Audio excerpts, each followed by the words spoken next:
Sindiget, Sigaram Hanak, Kankubulutsit, Madzagalel, Ansusibint, Lu Amkori, Will Bathroom, Toyaxi Nisam, for being here today, everyone who came, whether it's a student, a staff, a guest, a special guest, and our community, our parents, all very, very important people here today.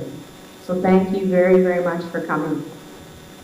We are going to do important work today, and I hope, like always when I come here to school, I hope I have fun doing it, and I hope all of you guys have fun doing it too. We ask that everyone has open ears, eyes are paying attention and observant, that we are respectful of each other's points of view and perspectives, because this is a place where we're going to be able to have a voice today, that we're patient with each other, we're patient with ourselves, and we have an open heart. I am Miss Janzi. I am the new principal here at the school. So I just realized that I didn't introduce myself, so I should probably do that. So it's nice to see everyone. And I'm going to hand the reins over to our very important person here today, our superintendent, and I wish that I had asked you ahead of time what your name was in Gitsanama. So I apologize for that. So a big warm welcome to Superintendent Janet Meyer.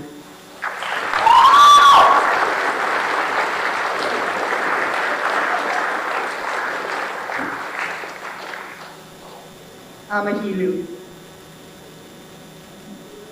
I'm extremely grateful to be here today with each and every one of you. Yesterday, we had a wonderful time at Luyalt Nuyum, which is the property in Kiskioks, the place where we have returned. That is the translation of that place in Kiskioks that we officially named yesterday with the support of Gitsan leadership and the House of Delgamuukw. So to acknowledge that and thank you for the people who attended that yesterday.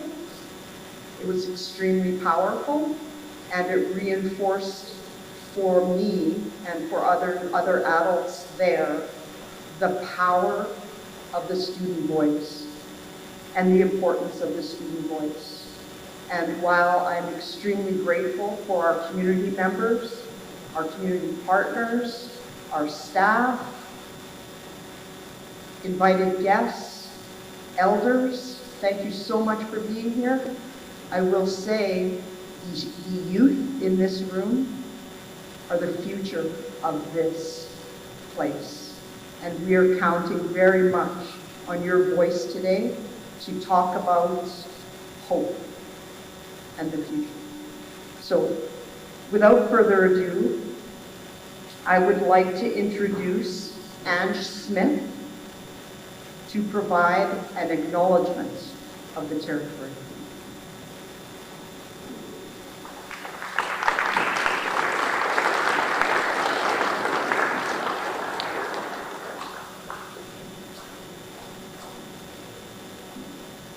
Simgiget, Sigidipana, Kankuruwilsit, and subsequent Godiwin Yaasam Amichibutum.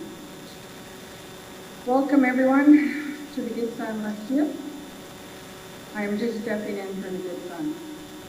I am Wolf Plant. I will let Nicodine know, and she will be happy to know that everyone is wanting the best for our students. Have a great day. Amen.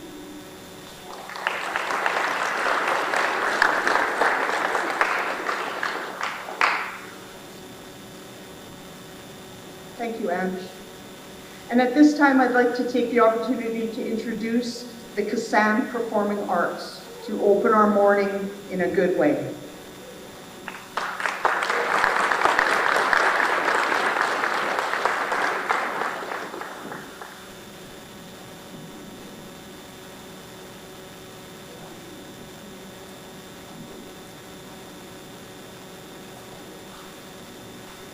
Simgigek, Sigidamanak, Ruba Wilson.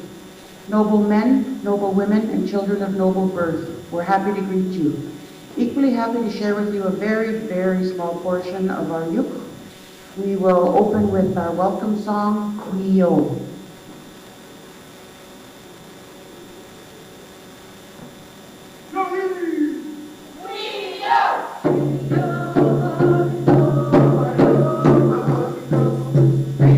Bye.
Members of the Frog Tribe would like to do a song of welcome for you. The Frog Welcome.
A chief shot a grouse on another chief's territory. Historically, this was punishable by death. Fortunately for the offending chief, the grouse was only stunned. Escape of the grouse.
Well, I hope you enjoyed our short little brief presentation. And just so everybody in the audience is aware, this is the first time in over 2 years that we've actually performed in front of people. So we did not do that.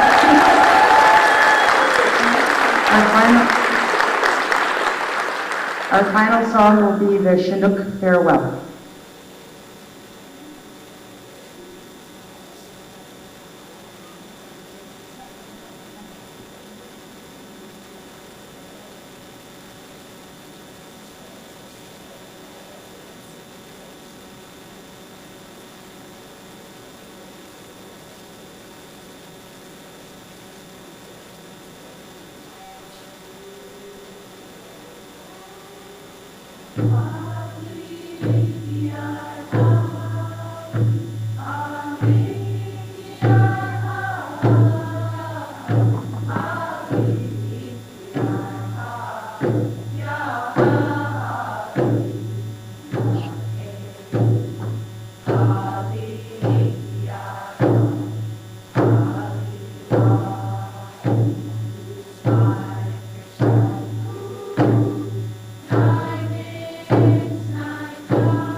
Today, I come to you with two words.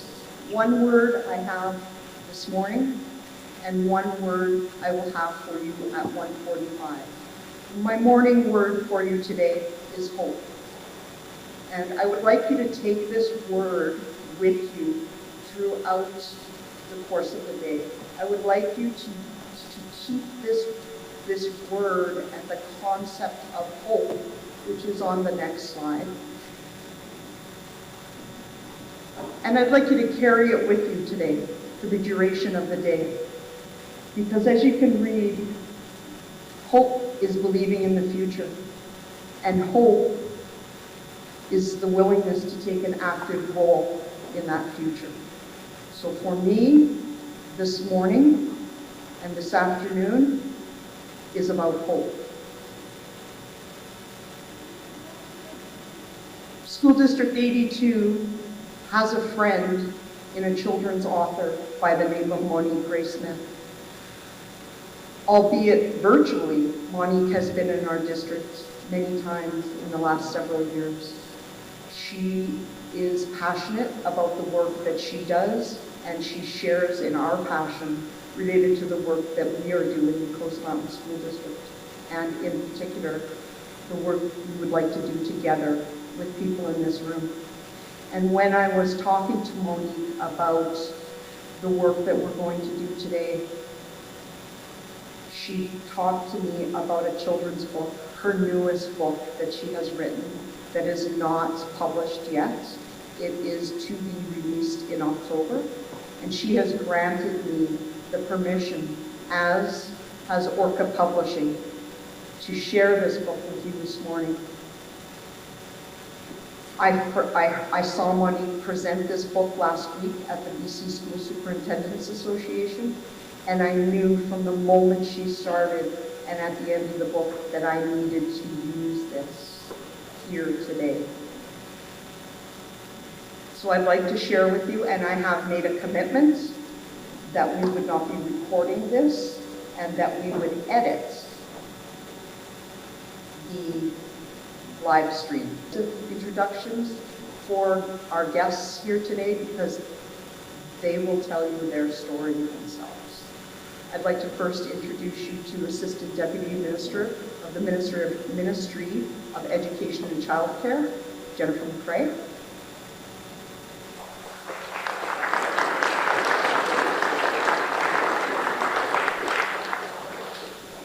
Also with the Ministry of Education and Childcare, Superintendent of Indigenous Education, Denise Augustine.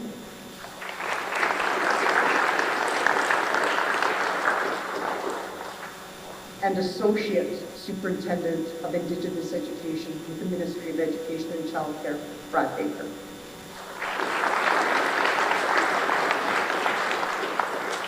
And a long-standing friend of the district. Not that ministry folk are not our friend, because indeed they are. A longtime friend of the school district, Professor Leighton Schneller from UBC.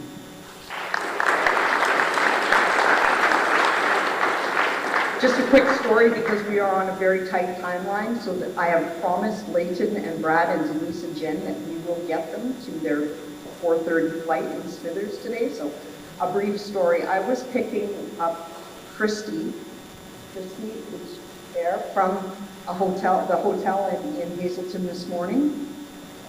And when I said to her, Jen's going to be there, Brad's going to be there, Denise is going to be there, and Leighton, she burst into tears. Respectfully, Christy, she burst into tears. They were tears of joy, because she has a connection with Leighton. And I suspect that many of you after today will have a connection with him as well. So I thank our guests for being here, and I want to acknowledge their presence.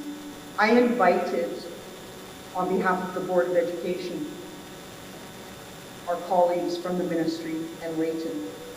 They are here today to support our work. I asked them to come here to please witness the work that we're going to do.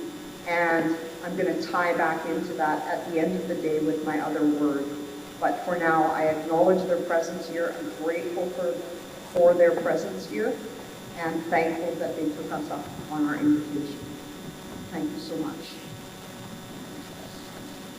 At this time, I'd like to introduce or ask Jennifer McCrae, Assistant Deputy Minister for the Ministry of Education and Childcare, to come forward and share some greetings on behalf of the ministry.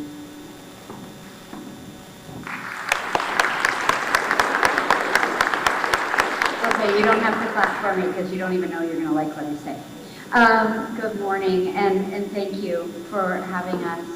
And I would like to acknowledge the traditional territory of the Gitxsan people, on whose land yesterday we stood around fire, had amazing conversations with young people and community members as the wind was blowing and the leaves were rustling, and that connection to land was so very important.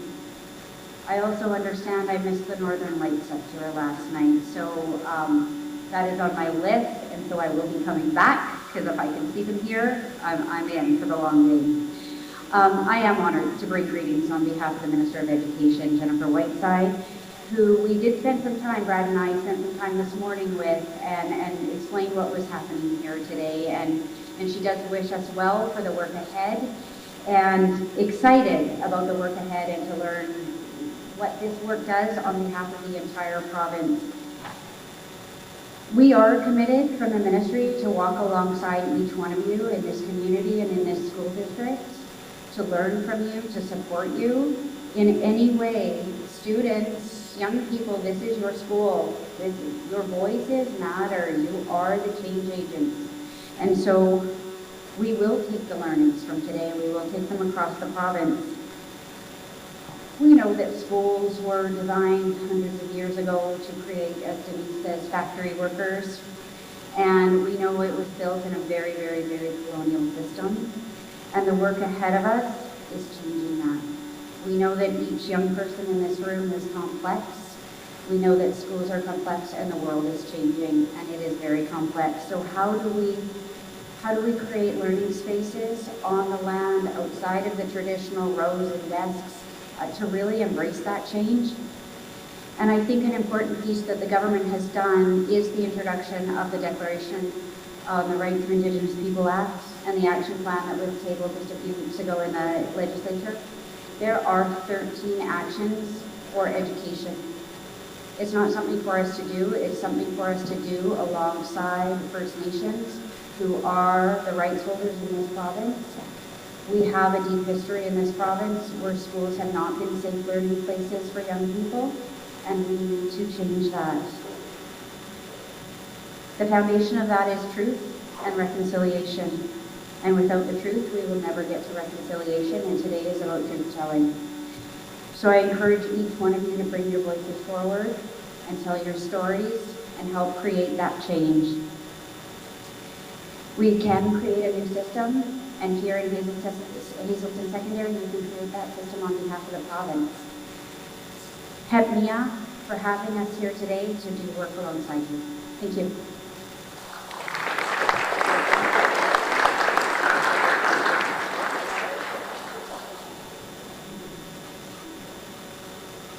Thank you, Jennifer. At this time, I'd like to ask Julia Jacobs to come forward. Julia is Coast Mountain School District Director of Instruction for Indigenous Education. And she's going to lead us through 2 student presentations.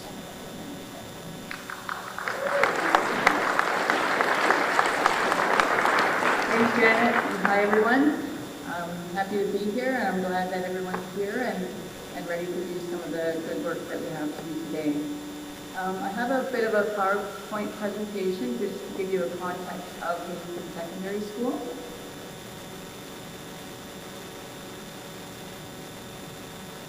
So the context of the school is that there are 362 students in the school, and 87% of them are Indigenous. Wow, that's way up there, I can hardly read it. Just 1 second.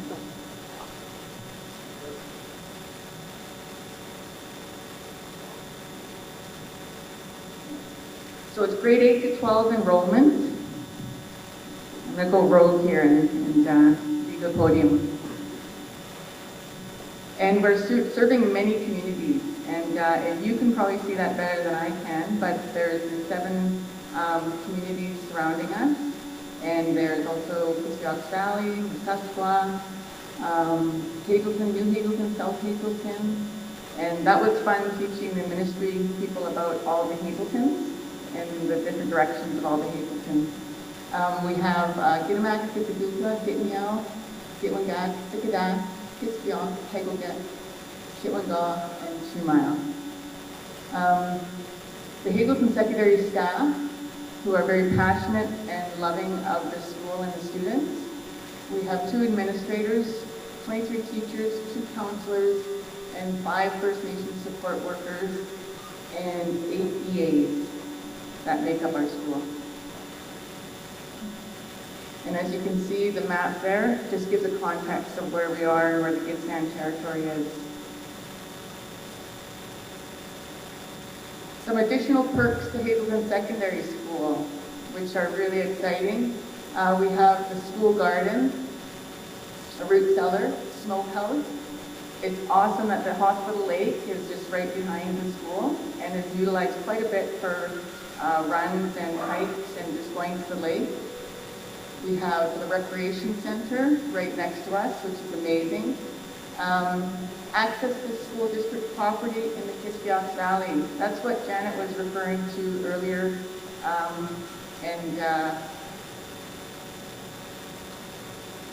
Oh, I can't remember the name of it. Nope, I do. Luyelt Nuum is the name of the property, and it was awesome. It was awesome to be there yesterday. Very empowering. Hearing the wind through the trees, it was quite a magical afternoon, actually.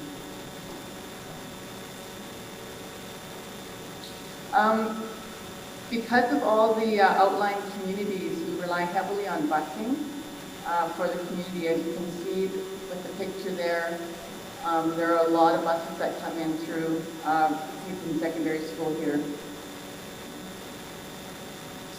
And you'll see a map there. It just gives a context of the massive amounts of bus routes and how far they have to go.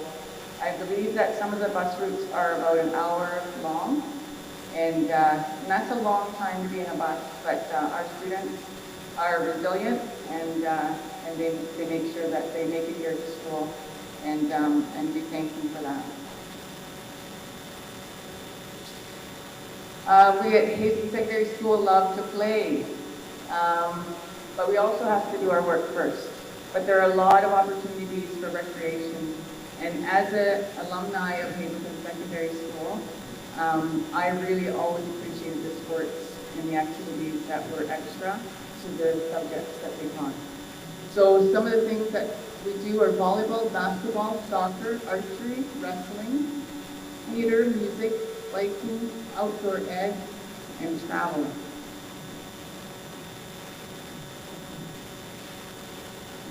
There are also, well, pre-COVID, elders' lunches were held, and I'm sure now that the restrictions are loosening, I'm sure that they'll be back again. More and more things will be happening in the school as a community, as you see today. And there's also song and dance instruction from local groups. So there are many outlying groups that sing and dance, and they come to the school pre-COVID again, and hopefully after COVID, to come and teach the songs and the dances of our nation. So a lot of cooking and eating together. And I remember this from being here at Hazelton Secondary not very many years ago. Especially the Christmas dinner lunch.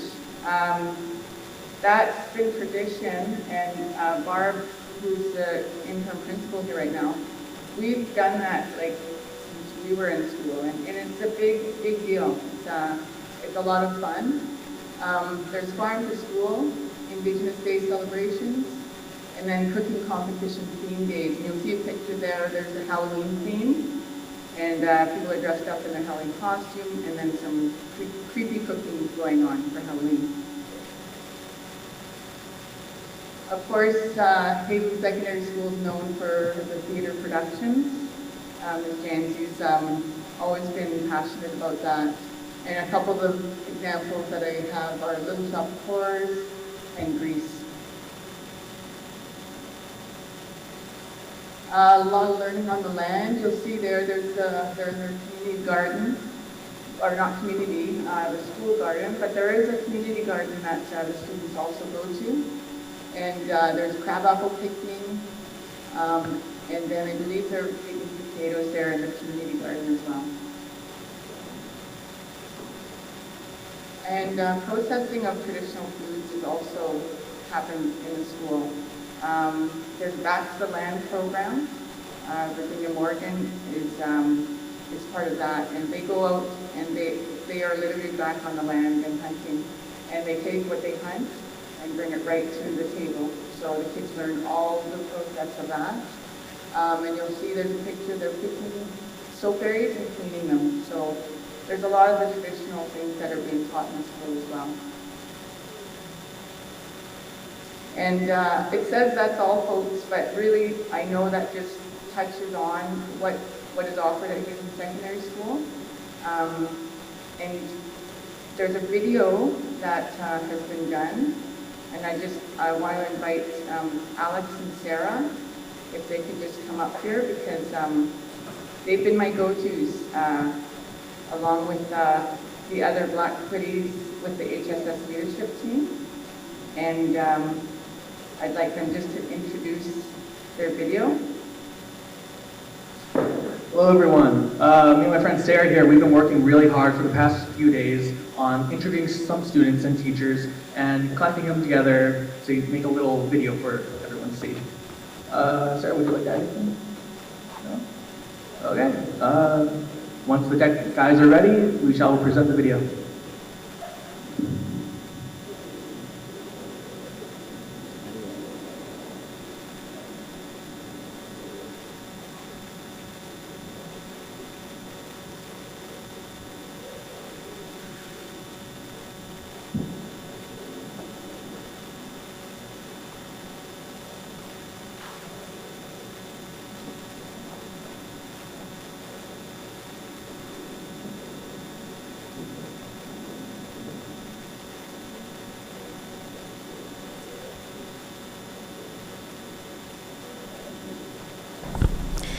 Yeah, I love working here. This is my first teaching job.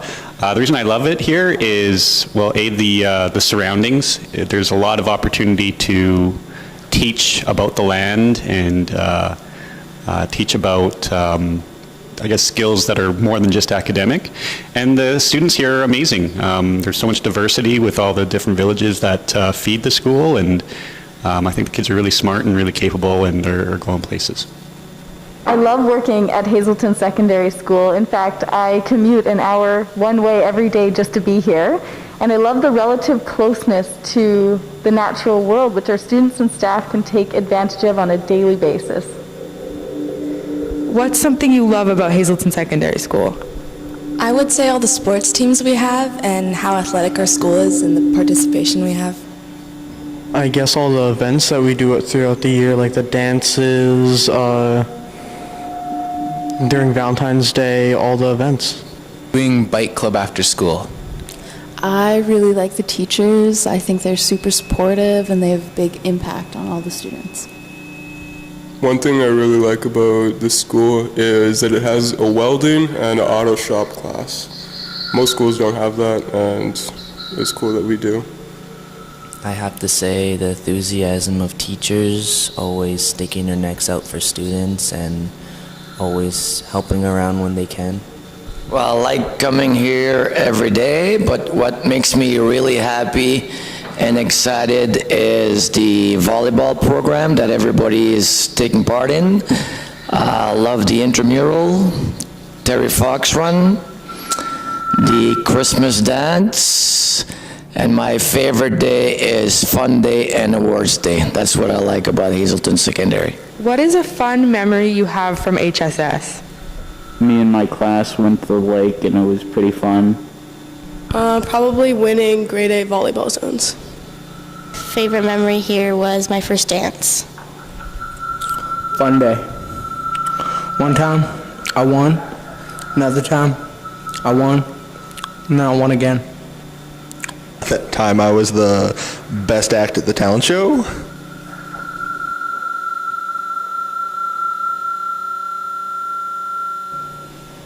Do you like working at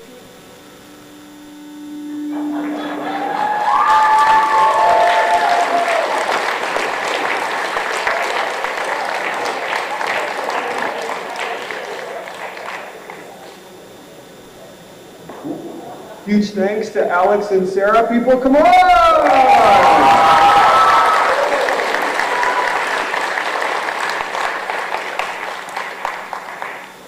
Hi, everybody. I felt it. Hi, everybody. Weak. Hi, everybody. Great. Hi, I'm Leighton. Apparently, I make people cry. Sorry about that, Christy. And I'm super excited to kind of be your co-MC with Denise Augustine, who I've known for 20 years, people, come on. And apparently we must be older than 56, because Mr. R told his class that I taught him, and he said he's 56. So anyway, we're working on the numbers, we're working on the math. Okay, you ready to try this out? We're going to do the other PowerPoint now, which is just about to come up on a screen. Alex, you might just want to help point. It's in the little red thing. It's going to be super exciting. So we're in circles today because we got a chance to sit with education coordinators from the local bands and nations, and we were taught that by engaging in an opportunity for everyone to have an opportunity and to have a shared protocol, everybody gets to have a voice. So we thought if you were part of the setup crew last night, the circles were huge last night. And then we made them a little smaller, so they were a little less, like, not 20 people, but 10 people seemed good. So we're going to reveal the slides soon, and in the meantime, I'll tell some horrible dad jokes. You're welcome, you're welcome. Ms. Thorburns actually heard all of my jokes before, so that's also probably you've known somebody for a long time. We're really excited to be here today, and we got a chance to hang out in the school yesterday. It's my 4th time in Hazelton. I think it's my 4th time over 20 years. What is this about this number 20? I'd just like to be clear that I'm very young, and so the first time I came, I must have been maybe 18. Nobody found that funny. Thank you so much. We're going to have, what's going to happen is we're going to do a circle protocol just to meet each other in our circles. And then we're going to have a speaker come and talk for about 10 minutes, just about right from the heart. People today, right from the heart, about something that's important to them in education. And then we're going to go back and do just a round of circle sharing. Then we'll have another speaker So we're going to work our way through, and then we're going to end with my favorite thing in the world, a Post-it. So everybody's going to have just 3 Post-its. You're going to write something on each Post-it, and they're going to go up on the walls. And that will be the end of the morning, and then the grade 11s will come back after lunch. And we're going to be part of a design activity where we're like making stuff with, well, essentially junk, but there'll be amazing things that we make. Did you want to say hi, Denise?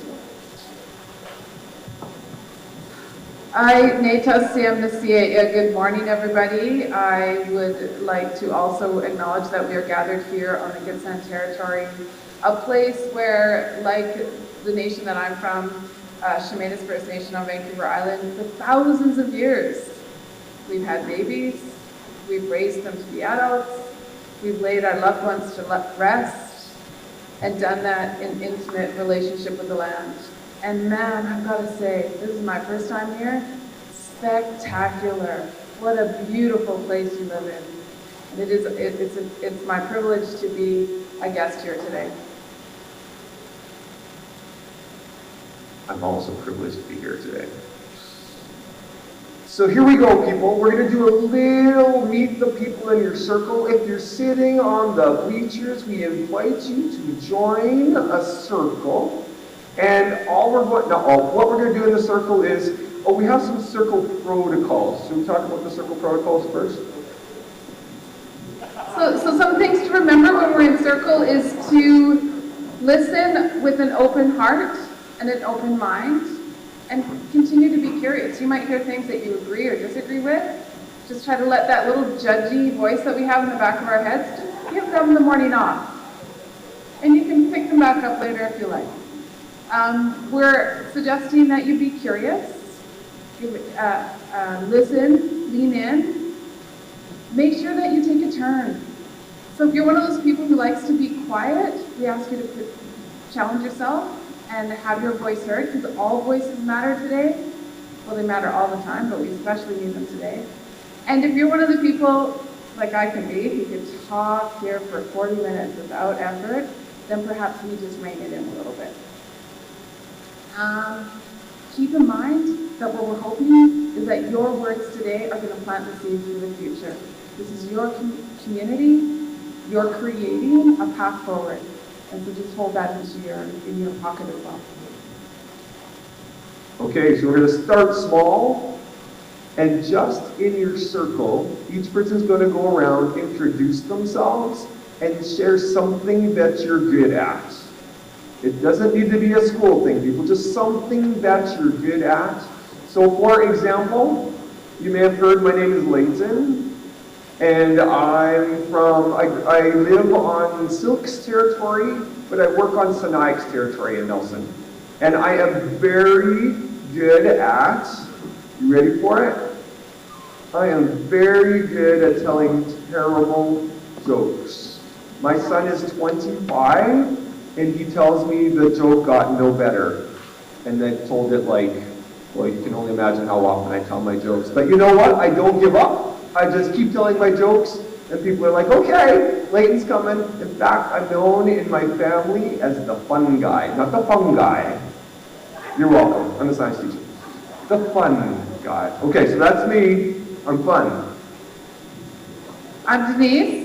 I'm a grandma of a 10-and-a-half-month-old. Something I'm pretty good at is I'm pretty good at playing the guitar. And I have a few other instruments in my back pocket as well. I'm Jennifer. I'm from the Lekwungen speaking territory of Esquimalt and Funkies First Nations in Victoria. And I think I'm pretty good at cake decorating. Good morning, I am Brad, and I'm from the Squamish Nation, and I think I'm really good at beating my oldest grandson in video games. Not the sport I was expecting, Brad. Brad's a master rugby player. Okay, people, so in your circle, each person goes around, hi, this is who I am, here's something I'm really good at. Go.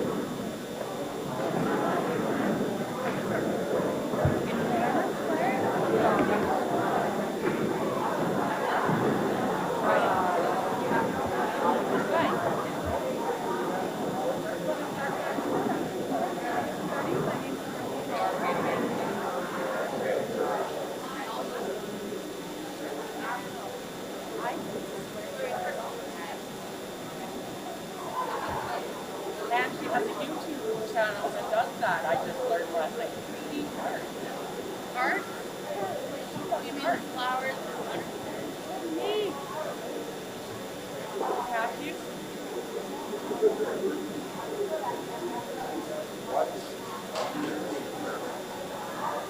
And I see everything in New York beyond good Matthew.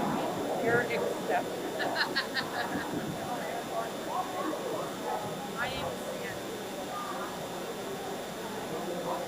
Thank you.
Okay, everybody!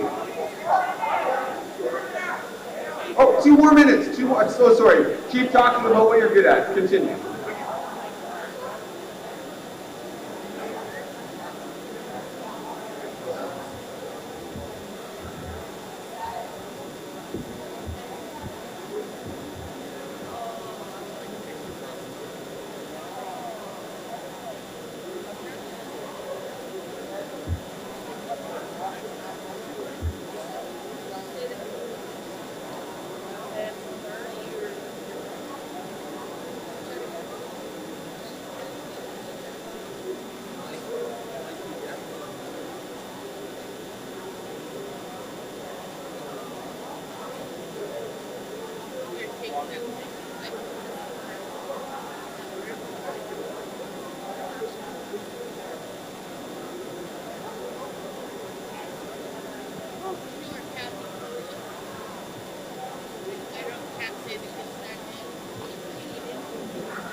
Thank you.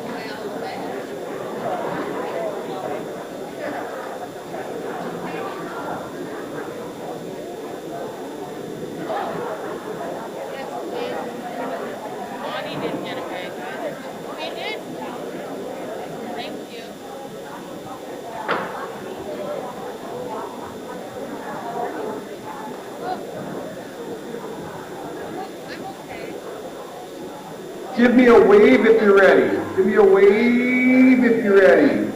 Mr. Barron, are you ready? Okay. Mr. Barron was giving me a very strong 2 minutes earlier, so. Okay, I got the wave. So, let's just get a feel for gifts and talents. Who talked about sports? Give me a wave. Who talked about sports? Yeah, I thought so. Who talked about something you would do with your hands, like a craft, or hunting, or creating? Yeah. Who talked about food? Who talked about food? Yeah, good eaters. Okay, good bakers too, of course, yeah. Who talked about, like, the arts, like singing, or dancing, or guitar? Yeah, there you go, yeah. Who talked about being hilarious and much more funny than me? Excellent. I thought there might be a few better funny people. Yes. But I have the mic right now. Who talked about, like, working, like, in the shop, like mechanics or woodwork or creating? Yeah. Anybody talk about technology, like video games or no? Oh, there we go. Yeah, okay, good. Just checking. How about being outside, doing things outside? Yeah, like hiking or swimming or paddling or hunting, yeah. Okay, last one.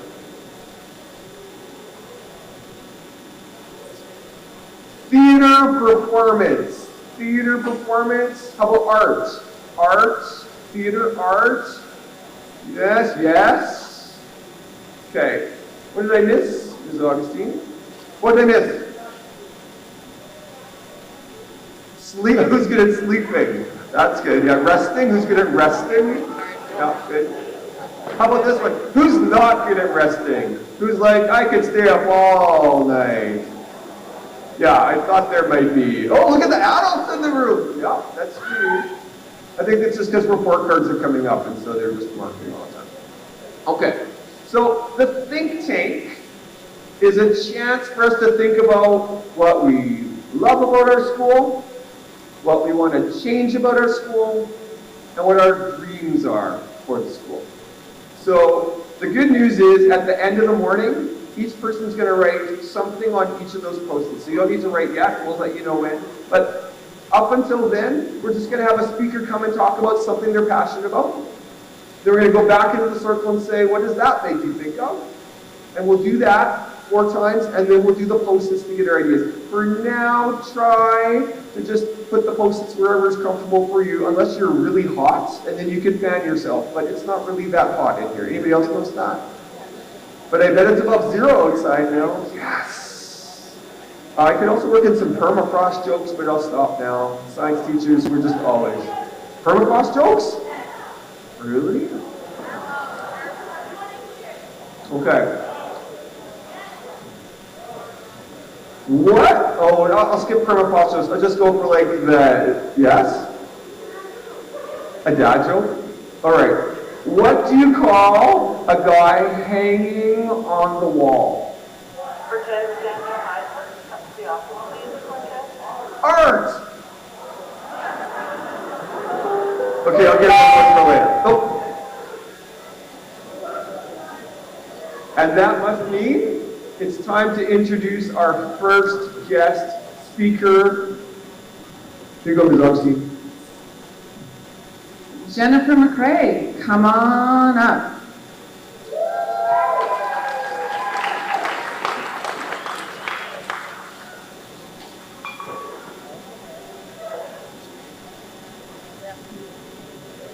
It roams. Okay, I'm gonna roam.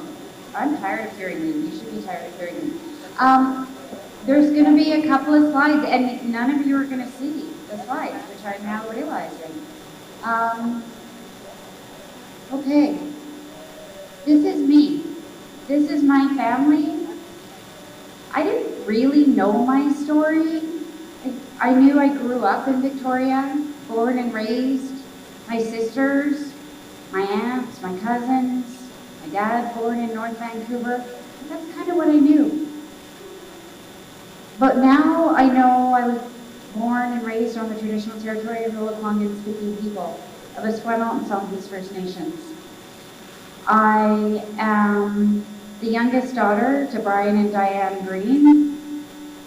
I am a sister, a youngest sister, the baby sister. How many is the youngest in your family in the room?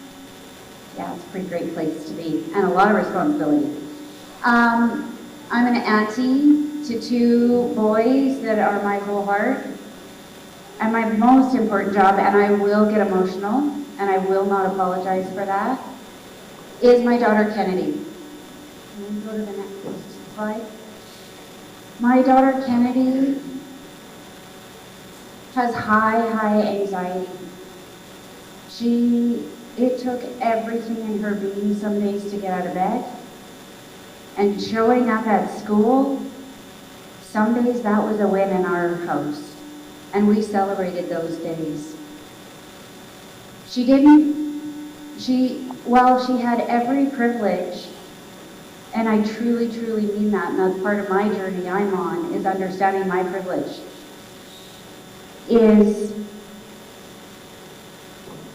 she looks happy, she struggled. She didn't have friends. She hated birthday parties. She hated being called on in class.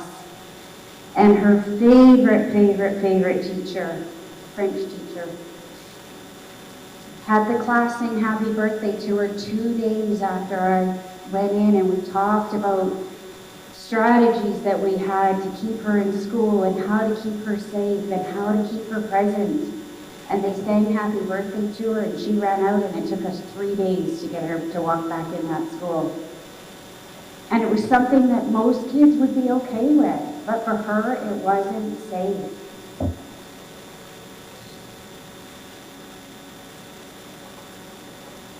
She had a horrible concussion playing soccer in grade 9. She was out of school for 4 months.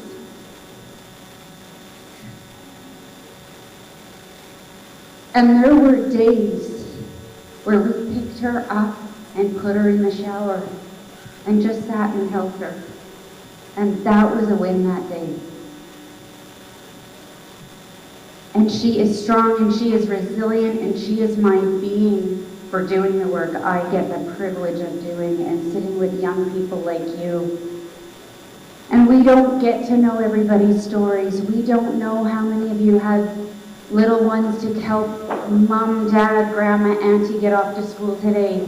We don't know what the bus ride was like and the interactions each one of you had, but you showed up, and I thank you. I thank you for showing up, because it is a win that each one of us are in this room today. And because of the strength of showing up and the commitment, she has just finished university. She works with young people with autism. She works with kids learning social emotional skills to keep them in school. And sometimes it's not in the classroom, it's in the gym shooting hoops or doing art. Or she sent me a picture this morning where they made Easter hats with the little kindergarten young person that she's working with.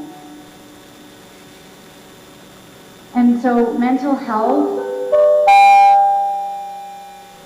trauma supports, like recess, trauma supports, safety, connectedness.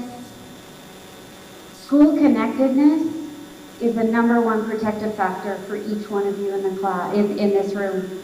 So as a young person, if you do not have a connection to 2 or more adults in this school, we need adults to make sure that happens. That is a protective factor. We also know when anxiety is high and depression is high, there are calls for help, and we cannot miss them. Thank you, young people, for taking the courage to ask for help. And it is our job to step in when you have that courage. You are not alone. You showed up today.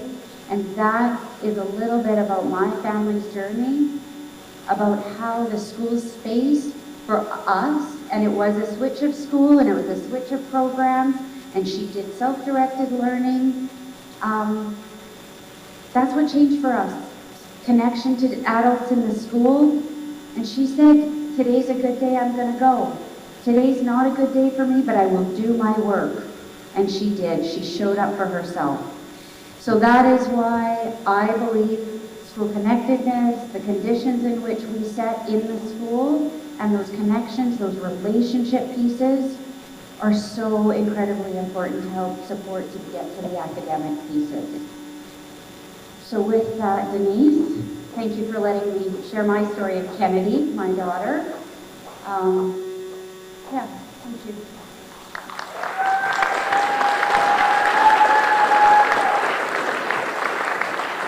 Thanks, Joan. Thanks for being vulnerable, for sharing your truth, and modeling for us. This is what we're asking each of you to show up in this way today. You're going to have about 10 minutes now to talk in your circle. What do you need? What do you need to be safe and connected here at school? Go ahead.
Everybody give me a wave if you're ready.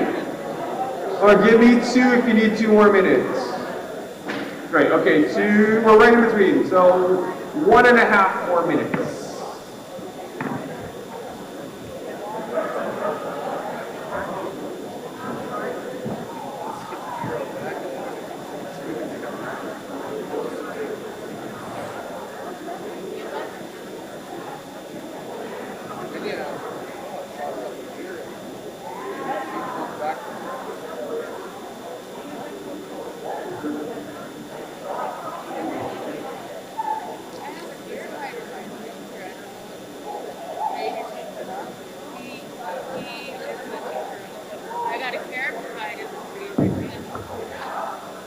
Okay,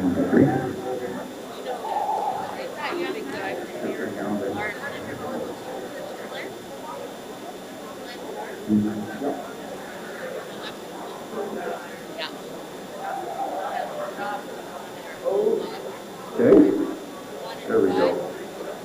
All right, everybody, welcome back.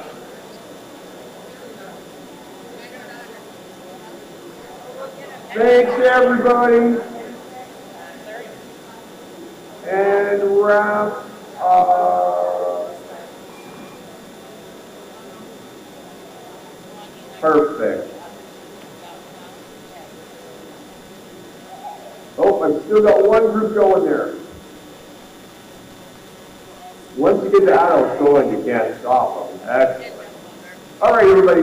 So thanks to Jennifer for sharing something personal and special to you, but also thinking about if we're going to talk about what makes this school a great place and what you want to go, we have to talk about what makes you feel safe. If we don't talk about that piece, then it's hard to do the rest of the work. And so when I talk to different groups, I heard being able to move around. I heard being able to go outside.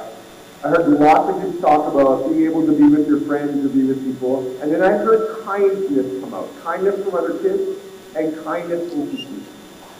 Anything that you heard too? I heard also around people who are happy and optimistic.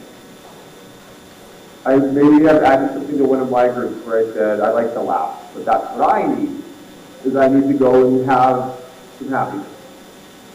Okay, here we go. Ready for round two? Yes. Who do we have for round two, Denise? Come on up, Brad. Give them a warm welcome. Brad Baker! Yeah, thank you. Hi, how are you? Can I get everyone to stand up for 1 second, please? Quietly, quietly, quietly. All right, what's your name in there? In the white hood. Come over here. Come over here. He's going to be my partner in crime here for a little bit. What's your name again? I met you yesterday. What's your court? QT. QT, okay? QT and I are going to do stretches. Hands up. Everybody hands up. Just one hand, just all two hands. Up, circle, circle, circle, circle. Everyone. Everyone, I see some, not everyone's doing it. Uh-oh, hands down. Okay, now we sit down really quietly. Good man. Much forward. Thank you. I know we've been sitting a long time, a little bit of a stretch.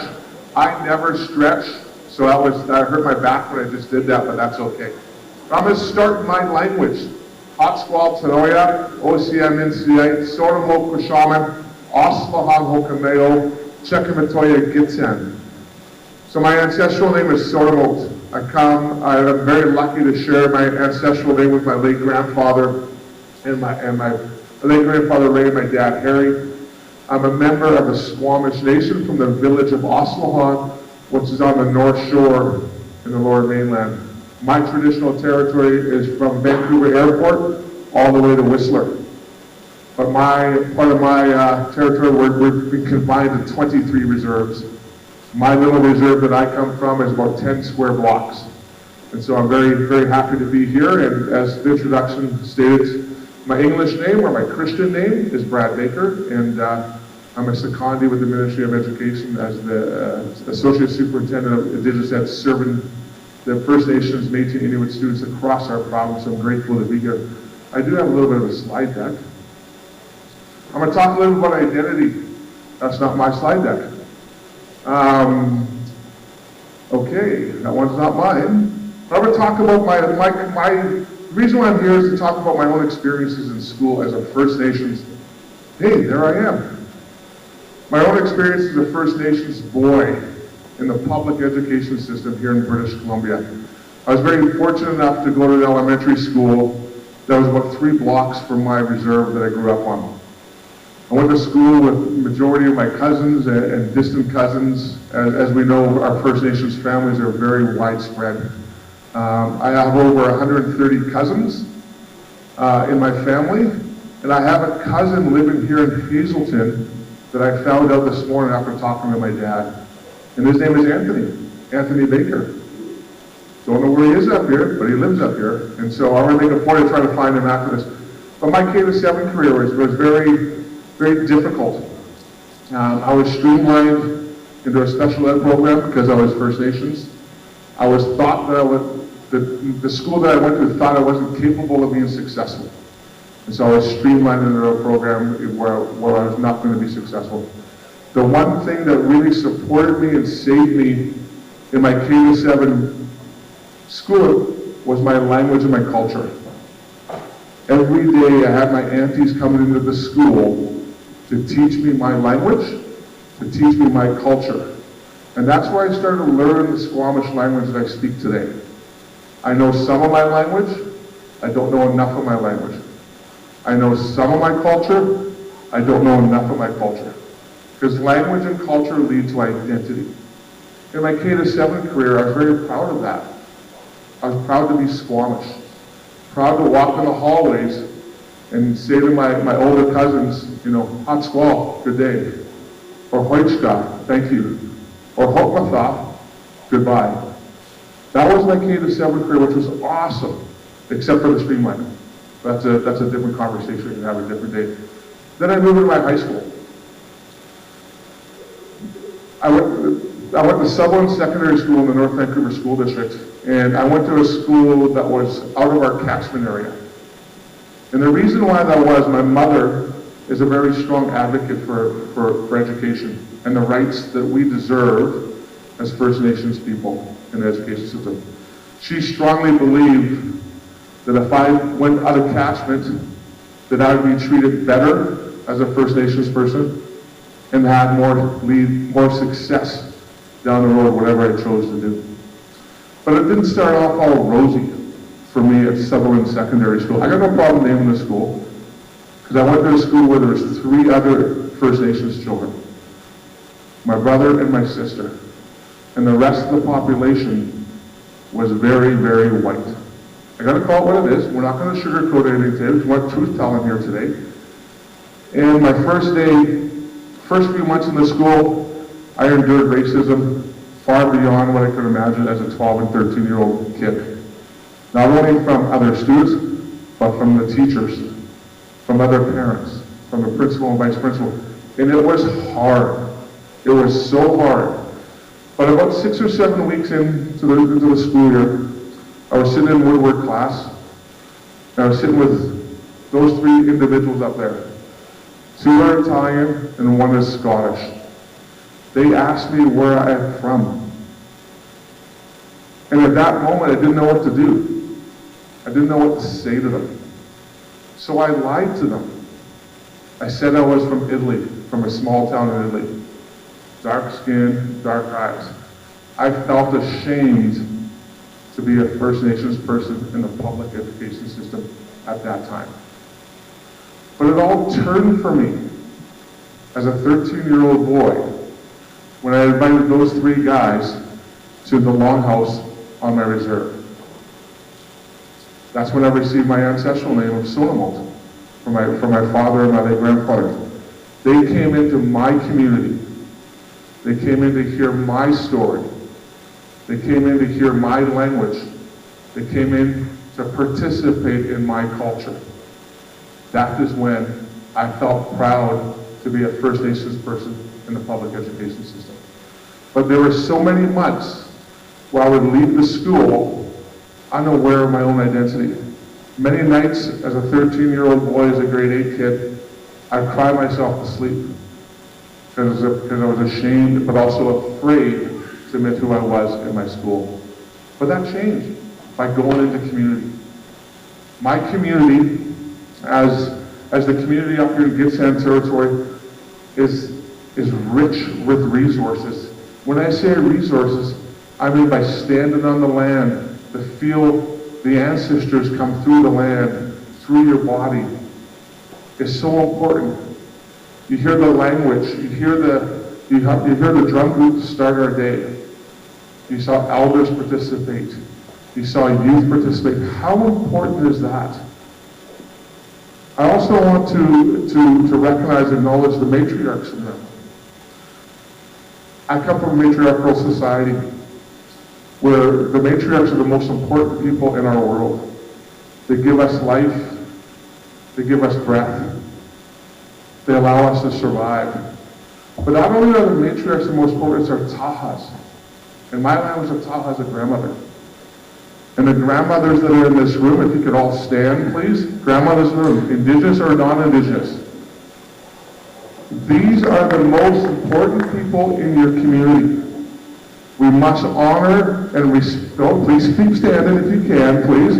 Because this is a time that we need to shine the light on our matriarchs and our grandmothers. Let's give them a hand, please.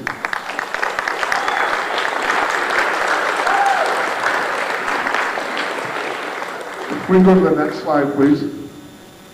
I think the reason why I'm here, in 2008, my life really changed to become a better person. That's a picture of my dad up there. And I know Jen got a little bit emotional. I might get emotional here. My dad's a residential school survivor. My father went to St. Paul's Indian Residential School for 8 years. He was sexually abused, physically abused, and emotionally abused. I know many of us in this room today, all of us in this room today are impacted by the Indian residential school system here in Canada.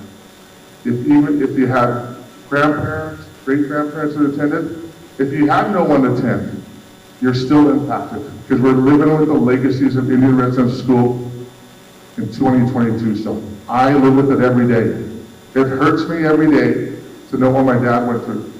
But he also gave me the strength to be proud as a Squamish person and be able to stand on his shoulders to make it better for myself, but also my 3 grandsons that I have that are in the public, that 2 of them are in the public system and one's only 2, for them to have a better experience than I did in school.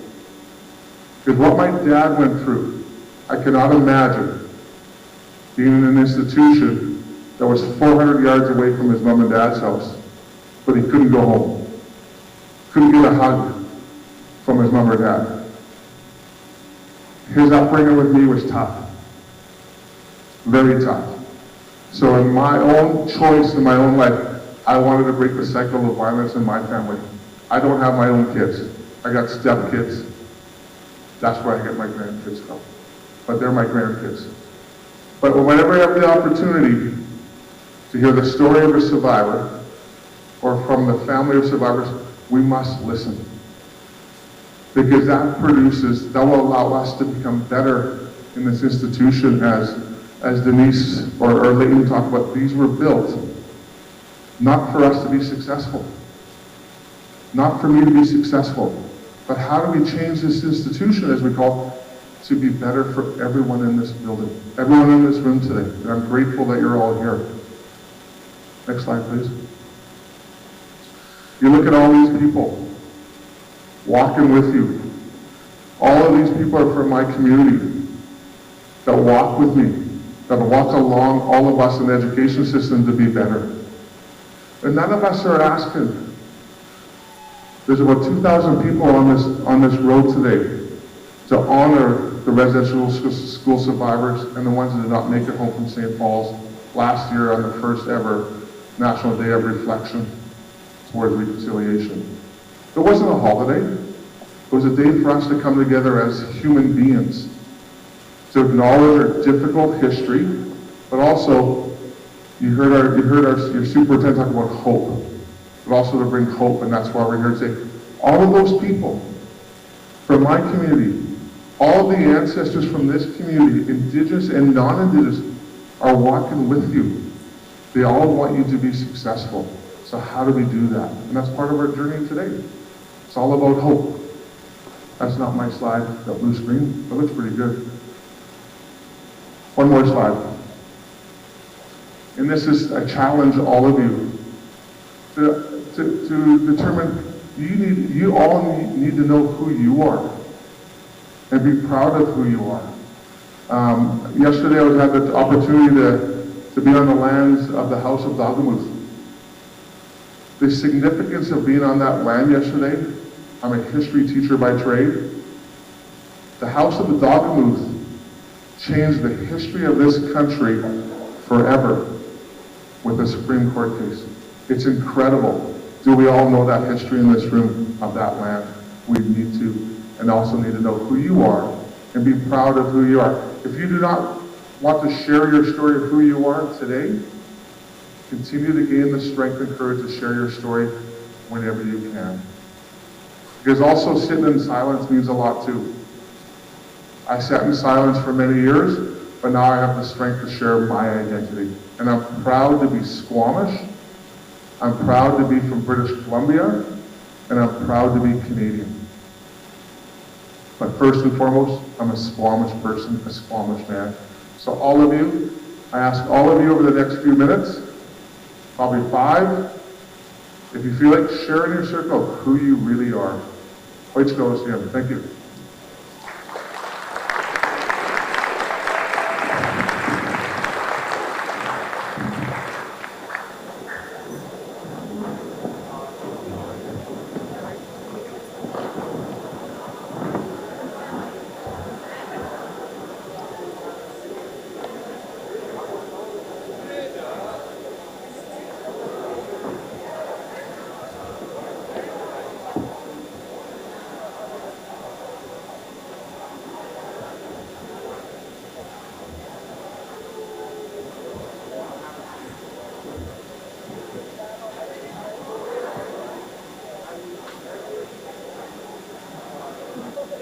I'm still trying to figure that out.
like it seems like you've been here all my life, had you?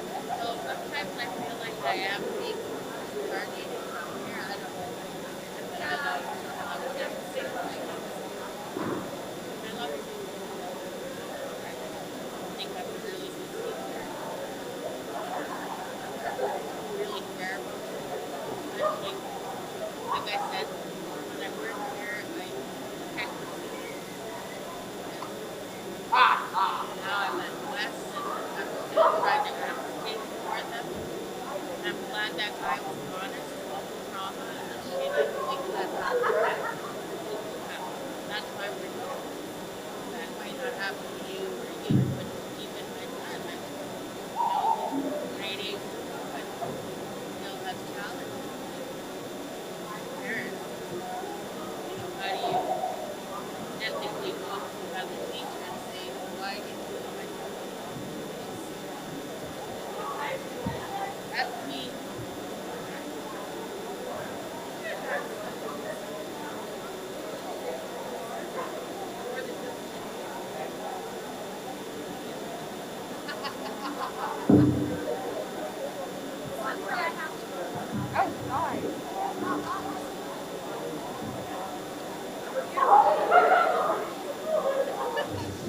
One more minute, people. One last minute. No more minutes. Let's just shut it off.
Okay, everybody.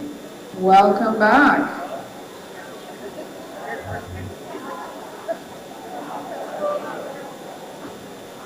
Great. Have a seat, friends. Have a seat.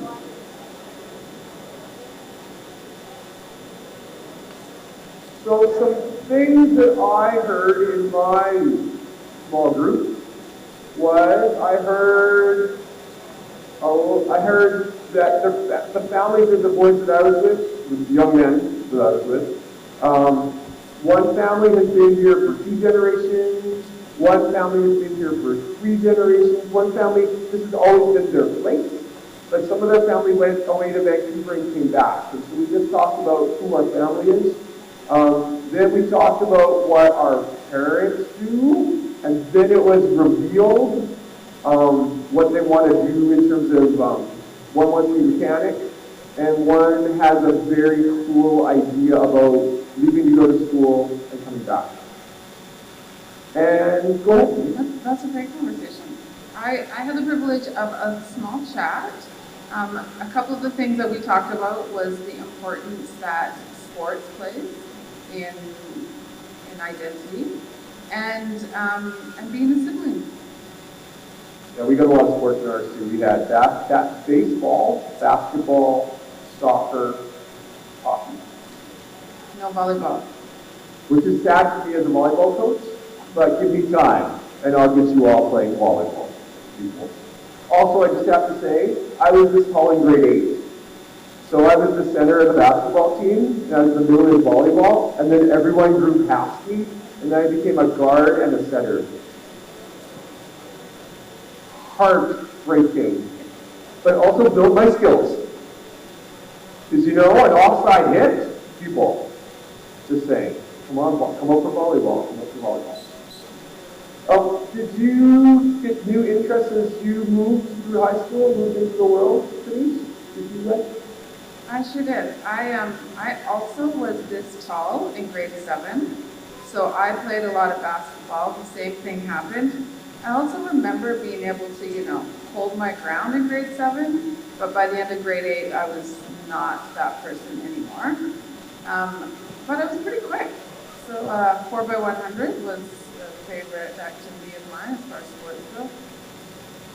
I was also a musician and in theater. I saw some theater folks around here, so that was a great thing for me too. Nice. I'm just going to throw another comment in here while we're chatting. Jennifer commented about being the youngest and how they have so much responsibility. I don't know about that. As the oldest of 7, I beg to differ.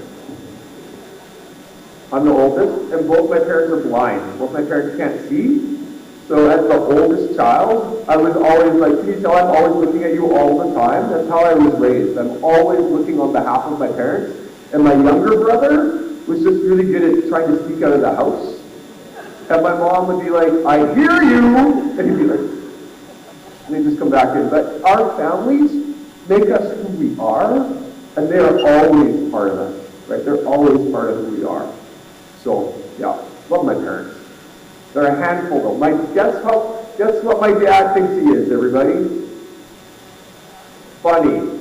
I got it from somewhere. All right. So I think that I'm trying to think who the next speaker up is. Who could it be?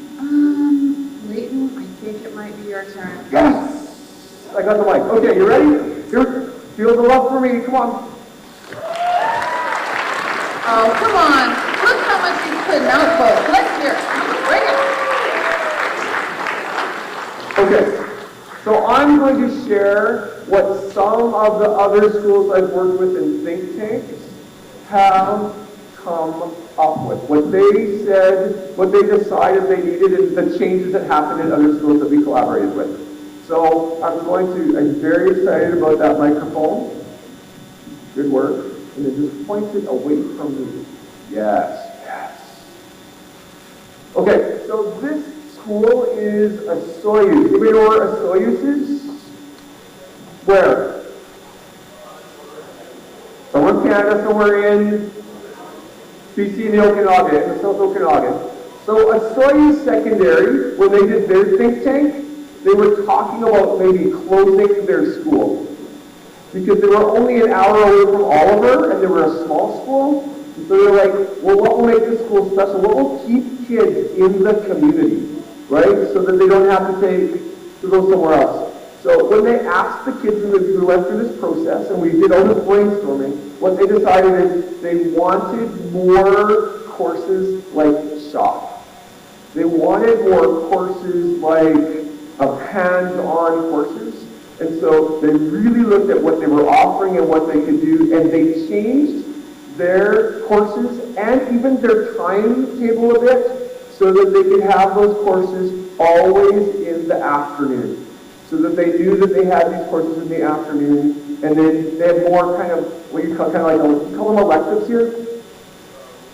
Like options or something, yeah. And so they built some of those other ones into the morning, but they found out from the kids what they wanted, and they moved to building in way more hands-on learning. Cool? What is this? A Soyuz. So that's what they want. We'll see what you want. But they really looked and heard from kids what they wanted more, what were their favorite things. Ready for the next one? I feel the excitement. Are you ready for the next one? Yeah. Okay, here we go. Next school. This one is in Ashcroft. You know where Ashcroft is? Yes, yes. Look at those hands. So Ashcroft it's basically The desert of British Columbia, everybody. To get to Ashcroft, you drive about 2 hours from Kamloops, or as we call it, the Loops. And Ashcroft in their school, they really, when they asked the kids and they were looking at the kids just weren't really feeling super engaged when we asked them. So we looked at what could it look like. Now, one of the most important things for the kids is they wanted to learn stuff, but they wanted to learn it in a way that was kind of connected to the community or made a difference, or like, just, it felt like they were not just going through the motions, but they were trying things out and figuring things out. And so what they did is they figured out that they would what they call place-based learning on a human level. So they went out to the community, or they went outdoors, but it was always about making a difference for the land or making a difference for the community. And they also built in something that they call critique and revision. So you got to try something, get some feedback, do it some more, get some feedback, do it some more. So it's not like you do it and you either do good or bad. You actually got like critique. It's like, oh, good start.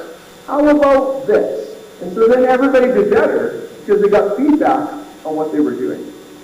All right, so here are two major projects that are examples from what they did. So one was they did a wildfire project. Why do you think they did a wildfire project, everybody?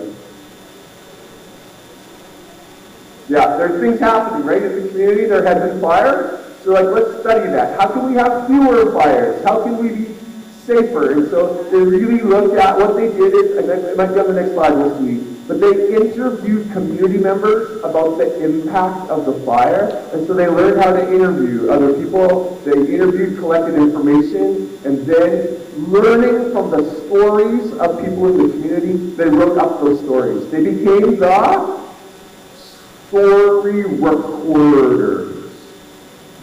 Then the second one, which is dear and near, is that how you say it? Dear and near? Near and dear to my heart is science.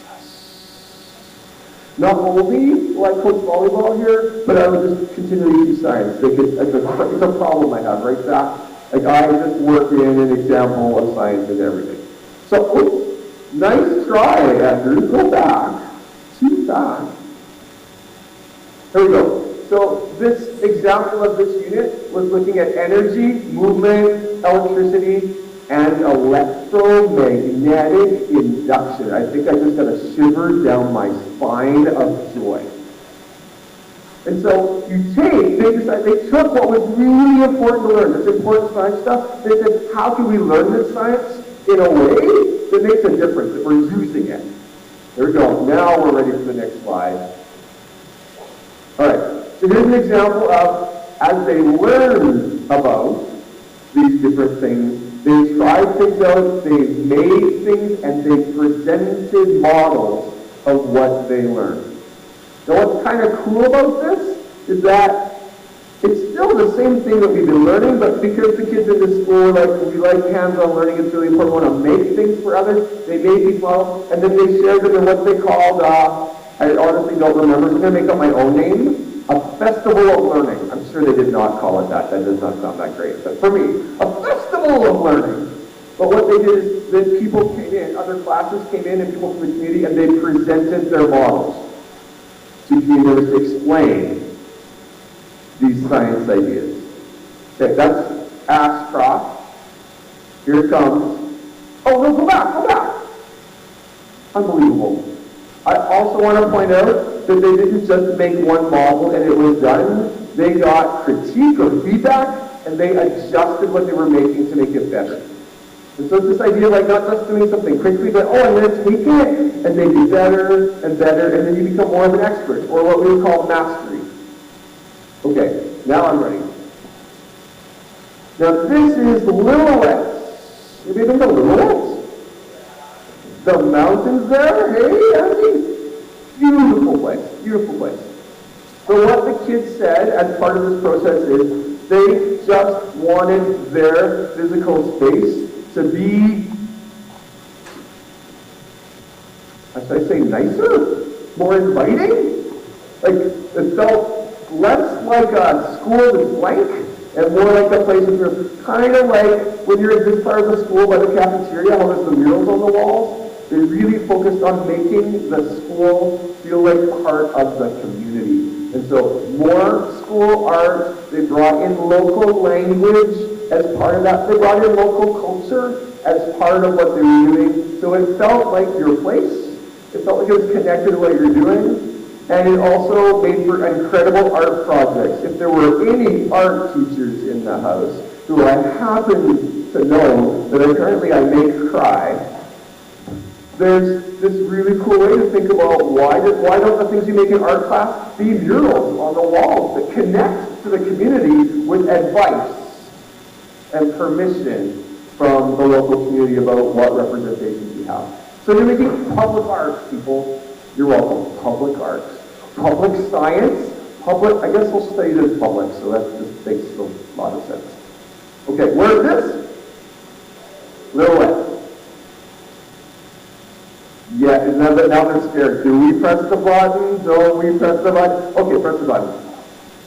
Here we go. They also, still little at everybody, they also built two really important things this forward. This makes me think about like back in the day, about one thing they did is they brought elders and residents into the school. And so in having elders and residents, then you can collaborate to building cultural knowledge or make connections. But they also went to the community. So teachers from the school went to the community and met folks in the community so that you're having conversations about what the community wants in school. Kind of like we're doing today, but you all to come here.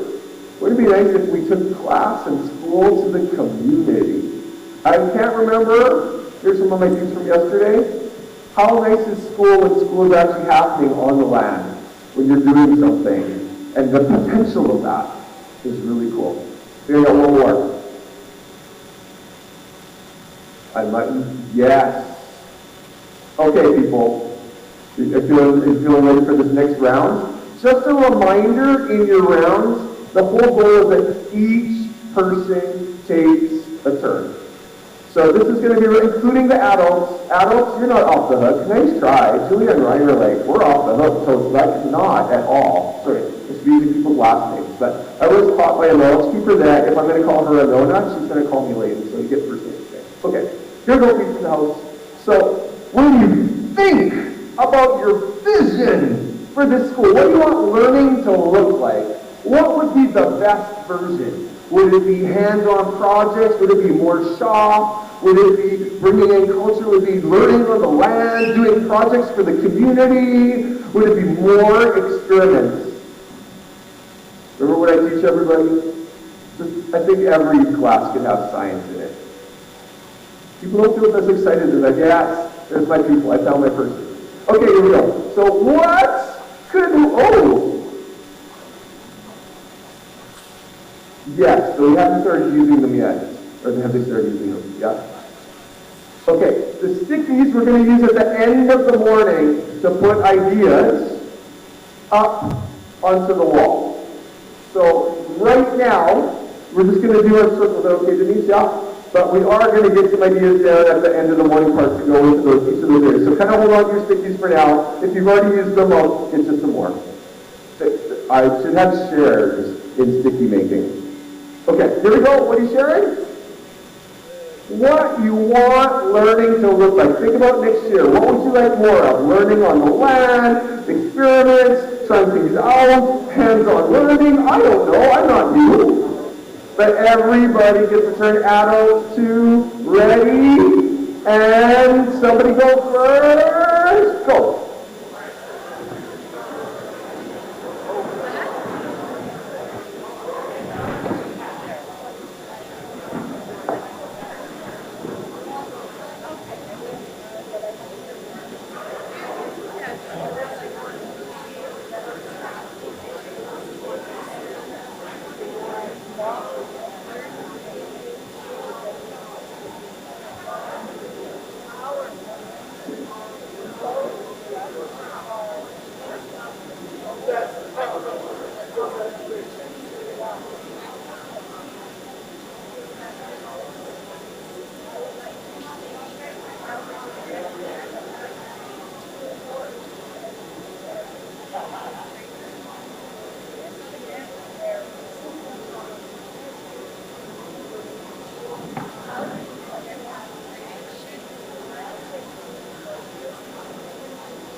Look at that shit.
close to the other mic.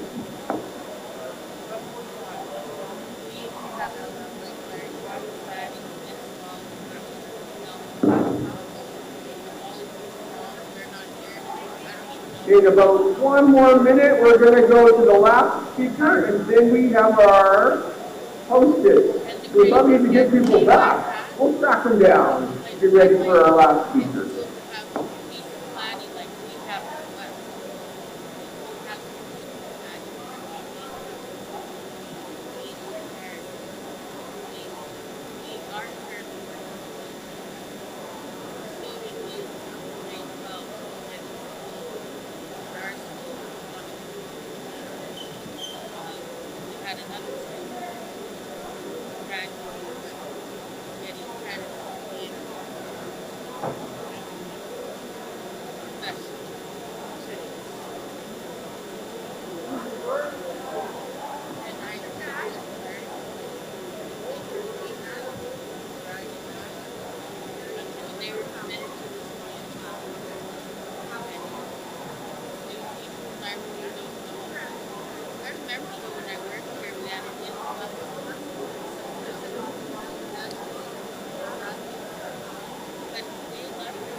You're going to be hungry at lunch. What's happening at lunch?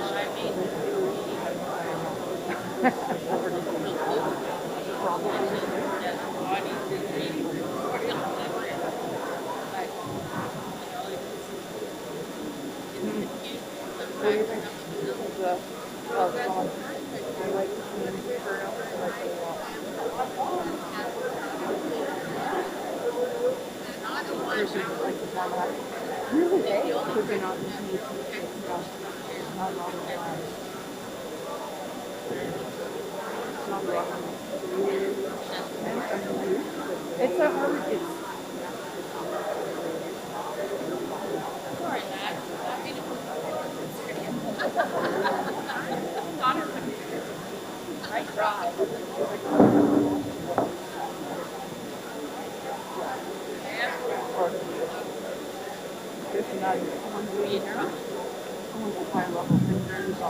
Welcome back, everybody. We could use Leighton's little signal if you are ready. Give us a wave. Some people over here are ready. There's one or two back here. Thank you over here, QT.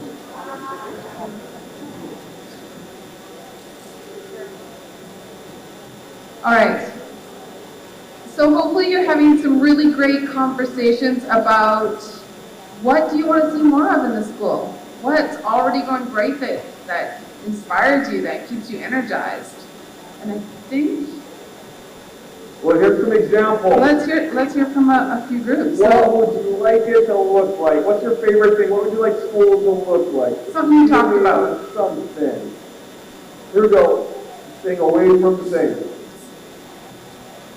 I'd like to see a more consistent schedule. Because it's hard to be organized when the times are constantly changing for your classes. So I believe it will improve students' behavior and mood with a more consistent schedule. I do better when I know where to be. It's true. Thank you. What else did you talk about? Something that it could look like, yeah?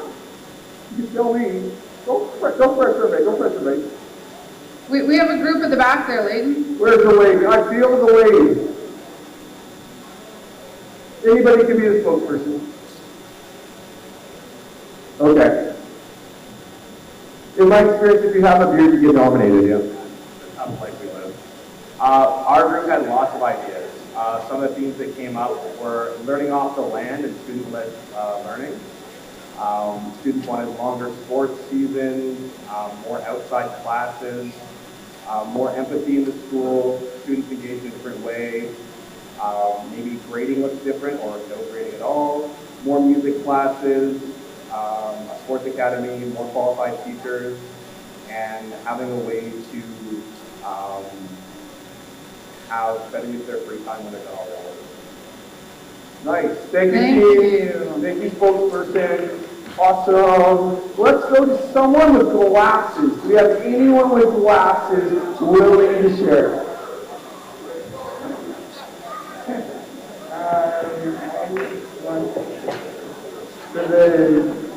We just need to listen, folks. For the school, I would want a room with river sounds, but for the artist, or to be art or just to calm down for a while. Thank you. Art spaces more art, and also spaces just to calm down and get kind of grounded. Look, what did they say? Glasses. I gotcha.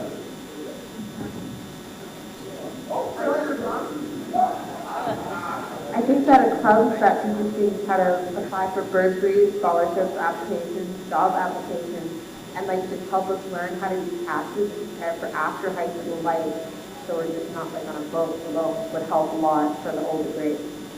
Awesome. So like, thank you. Thanks for getting ready for the world, being in the world, transitioning into the world, real things. Thank you. Layton, we have a volunteer over here. Oh, go ahead. I have one volunteer here, and then I'll go to the volunteer there. A course dedicated to sexual health, physical hygiene, emotional health, mental health, and an entire course, not just a week-long gym class course. Well, of course, around those things again, like real life things. Good, thank you. Where are you pointing me, Denise? To Monica? Yes? Hey, Monica. So we don't hold the mic for you? So most of Thanks for pausing, everybody. Let's hear Monica. most of us around the circle, we're looking for more hands-on learning and visual learning. More hands-on learning, more visual learning. You're speaking my language there. Anybody who's not 56, but maybe I was your teacher. Our group wants to learn more from the community and ask questions of the community. Awesome. Thanks, Jack. I saw a hand. Look at that hand. Woo-hoo! They're popping up all over the place. Like we've got up here, over here, up in front. More encouragement to write, poetry, and stories. More encouragement and opportunity to write poetry and stories. Yeah? It would be nice if we had more guests. Yeah, more guests. We're supposed to good. That's good. Thank you. I'm coming, people. I'm coming. Band during school? And during school. Music in school. Good. Excellent. One more this way, and then I'll go that way. Yep. You want to do one? Okay. This was science just now as I turned my mic away. So recently, our couches got bed bugs, and they threw them out. So I would like more couches in the library. More couches, good. What else? How did I not get you when I was here last time? Better funding for technology and equipment like computer lab, science lab, sports equipment, online programs, and updated showers. Like we have really old computers here, especially having laptops. I was in the connections room, the new connections room, and we were in the cupboard. We're like, what is this one from? What is this cord from? Yeah, that's great. Thank you. I got time for 2 more. I feel 2 more, apparently 6 more. No problem. I would like more variety and more affordable food choices in our cafeteria. Thank you. I saw another spot. There we go. We have one over here, lady. Okay.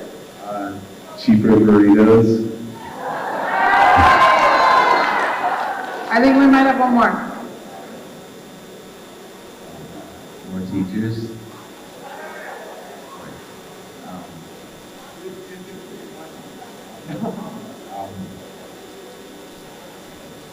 More permanent teachers. Thanks, more permanent teachers, all right. More support with the French immersion program. Mais oui, madame, mais oui. Please, can you reach over there? I'm checking.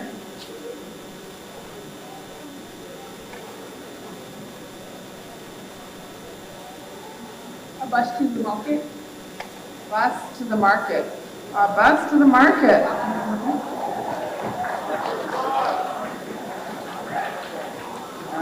At the end of the school year, we get to cosplay as our favorite. Oh, hold on, folks, we just can't hear. At the end of every school year, we get to cosplay whatever as our favorite characters from whatever we want. End of the year cosplay day to celebrate the year. Good. Oh, I'd like to see more bridging programs with the college and stuff like that so people can explore different opportunities within colleges and universities. Also having a sports academy within the area. And also bringing back some of the old teachers that they can bridge a program that basically new teachers onboarding onto the school, having more people introduce themselves to the past and present people as ancestors of basically elders that have gone through this school to make sure that they know what they're going to be coming into. great. Thank you. you. Just making sure we, I knew there'd be another hand if I just kept waiting, it would just pop up like that. I would like to see more outside classes. More outside classes, thank you.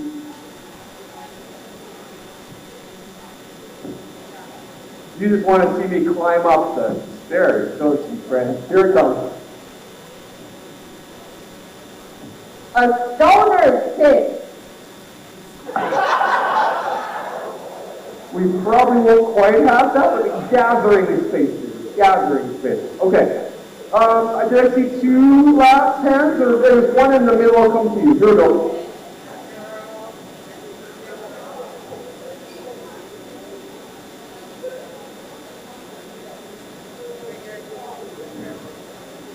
A bit more funding for the sports teams, like the transportation.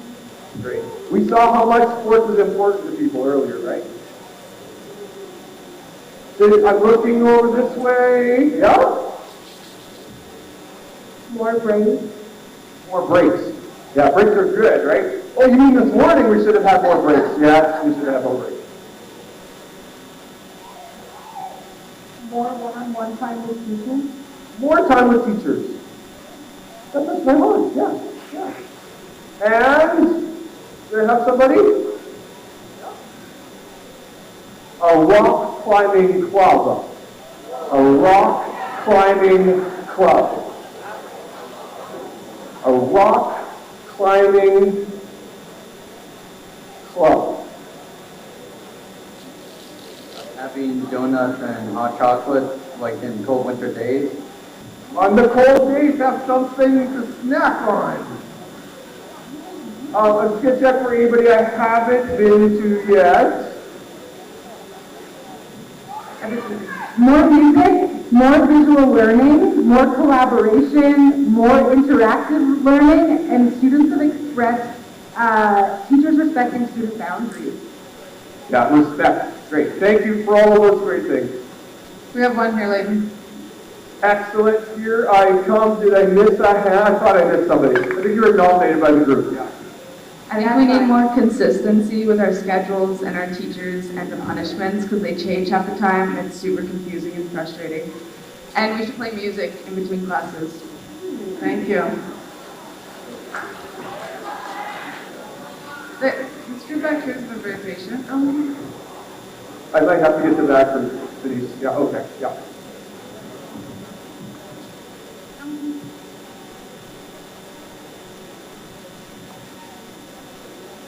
More field trips. No one likes field trips, do they? More field trips, thank you. We need more qualified peers to be able to help the students, like at lunch and after school. And teachers acting on feedback is the time to listen to the students.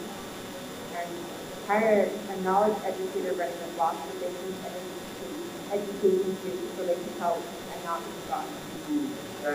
So, support available to students outside of class time, those kinds of supports super important. And we have one that was brand new, kind of like the one we heard over there, which is like taking students' feedback and using students' feedback. Okay, folks, we really got somewhere. I know it was a long time to get there, but we do need to go to the wrap-up. So you have these colored Post-its, which may still not be written on, or maybe they already have excellent ideas, which is great. But our job is going to spend about 5 minutes writing our Post-its. I think we have a few more Post-its, Ms. Jacobs, that we had hiding somewhere that the leadership students can help out. So before we go to writing on the Post-its, because we've had amazing background help, can we just quickly have the leadership team with the black hoodies stand up and we're going to clap for them. Stand up, people, stand up. Come on. Leadership team. Let's hear it. Thank you to the leadership team. Thank you, leaders. We appreciate you. Okay, here we go. Leaders, you can sit if you want now. So leadership team are going to kind of do a mix of things at the end of this. So if a few leadership team can help, we'll organize the Post-its after people go. I know some of you are just going to help make sure folks are leaving okay. And also a couple leadership folks will be in the elders, checking to make sure that our elders have anything they want to add. We can write it down for them. So here's what you got. On your green Post-it, if you still have a green Post-it, what are one or more things that are just really important here at school that you want? Thanks, Tatum. The leadership team is wandering with additional colored Post-its if you need them. So the green Post-its are things to keep. I really like this. This is really important. I know everyone's going to write down chemistry in grade 11 and 12 just for me. Whatever it is, whatever you think, what you want to keep, and you can write with a partner. You don't have to have your own, you can write together. So let's do our keeps. Write down your keeps right now. Do green Post-its, people. Things to keep. Things you like, you love, you need. I feel French immersion is sneaking in there. On your green Post-it, what's something you want to keep? Yeah, go ahead. Right here, Taylor.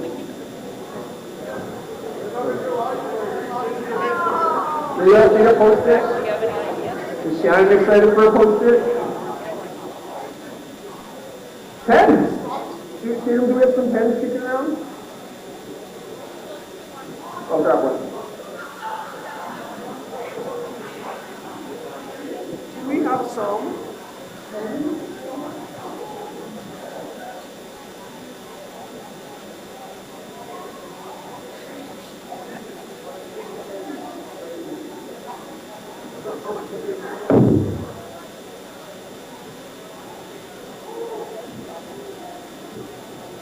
Was there somebody who needed a pen?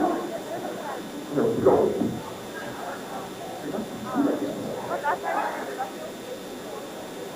Give me a wave if you needed a pen.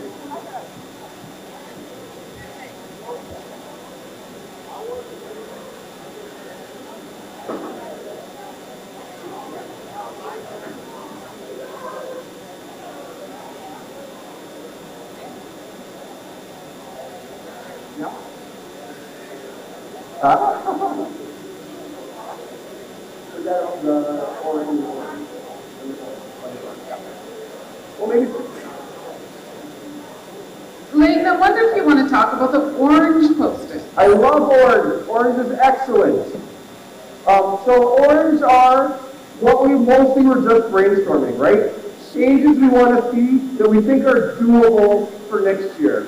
So changes are like, we could go onto the land more. We could do more labs in chemistry. We can work with the community. Things that you think could happen for sure next year. Those are changes, right? We heard the more consistent schedule, right? Now we realize it's been COVID for 2 years, so nothing's been consistent, but we still kind of say, here's what we need, right?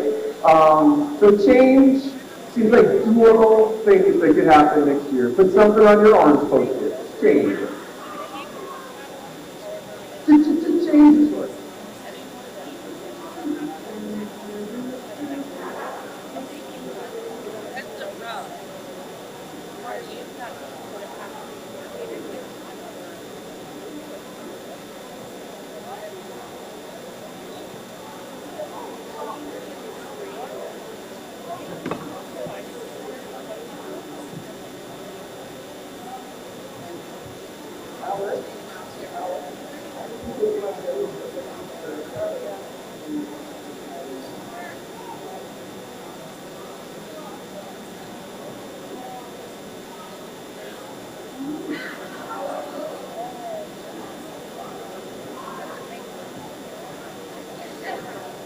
And now, Denise has just cued me to talk about dreaming. I'm sure there's a song that goes, dream. So, everybody for 1 second. I know you're brainstorming ideas. We got one color left, which is the pink. So dreams might take more time. Dreams we might not be able to do immediately next year. It might take time over time. So dreams are like, I really wish this would be incredible. This would be important, but it may take more time than just something that we have ready for next year. So in your dreams, what are your hopes? What do you envision? What could it be? What could school be if you could wave your magic wand? And maybe you don't even know if it's possible, but it's something that you just wonder, like, it would be amazing if this were possible. Awesome. And as you're ready, you will just write on your post-its, people. Write on your post-its.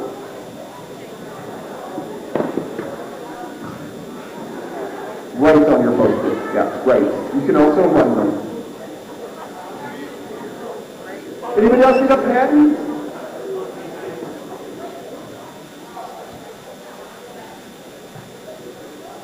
Tatum, I think you might become my professional assistant. You want to come do a master's degree? You got the skills, Frank. Yeah.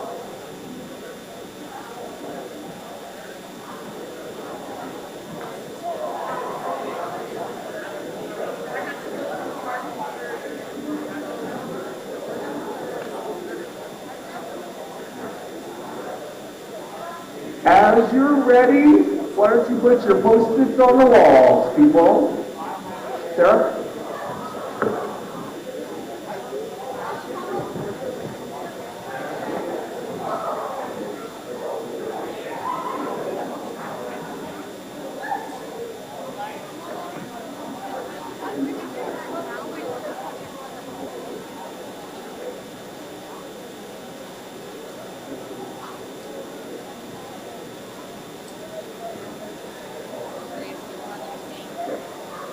The walls are filling up. We've got the green wall, all kinds of ideas to keep. Orange is starting to get some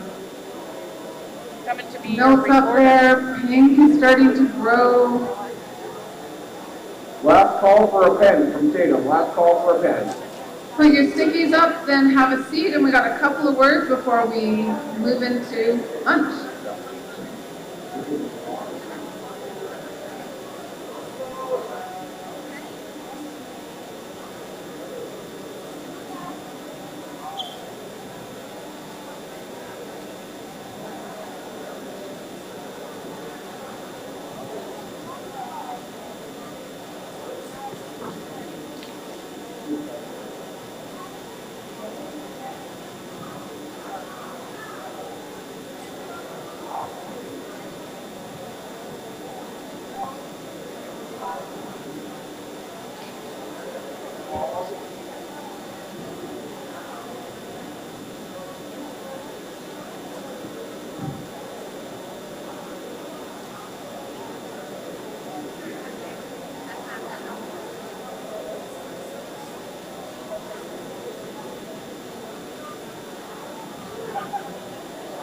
All right, it looks like the dreams are starting to grow.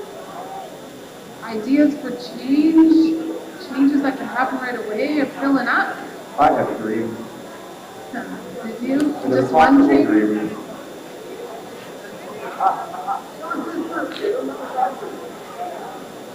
All right, when your post-its are up, if you want to take a seat, And we'll give you some instructions for the next. And we'll close, yeah. And we'll close, yeah.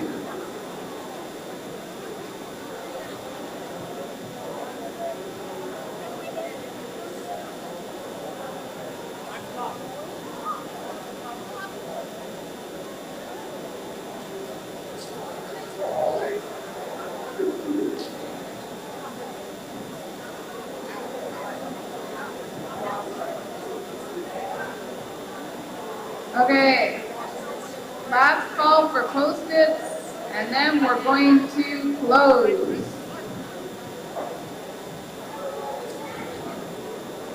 Thanks, everybody. Good work.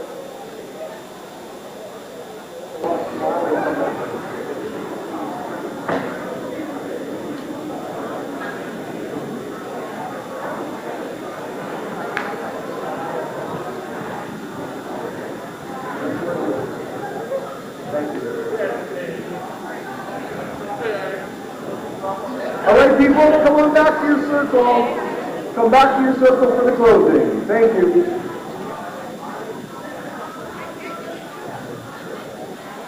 Looks like this group right here might be ready. This group over here is ready.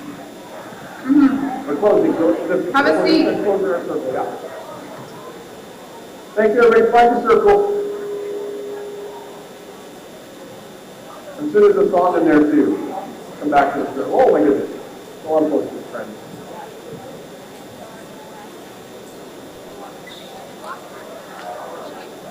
Nice work. Look at those Post-its. Thanks, folks.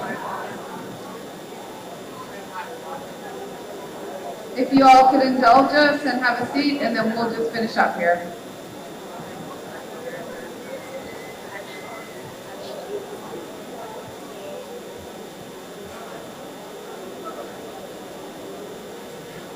Thanks, everybody. We're almost there.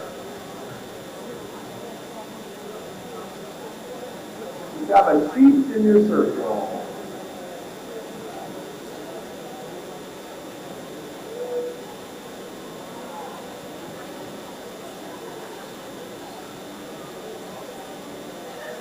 Are you going to close? Great.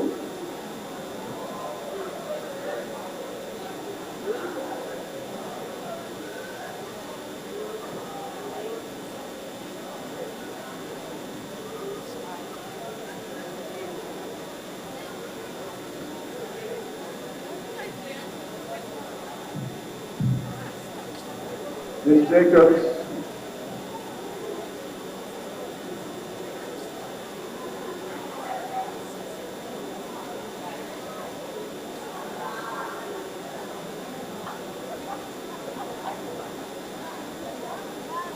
Okay, thank you, Ms. Jacobs.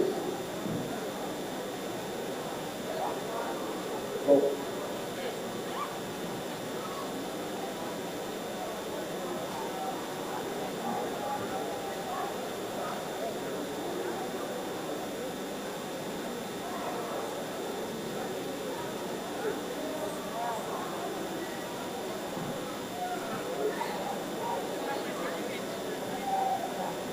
If you haven't been,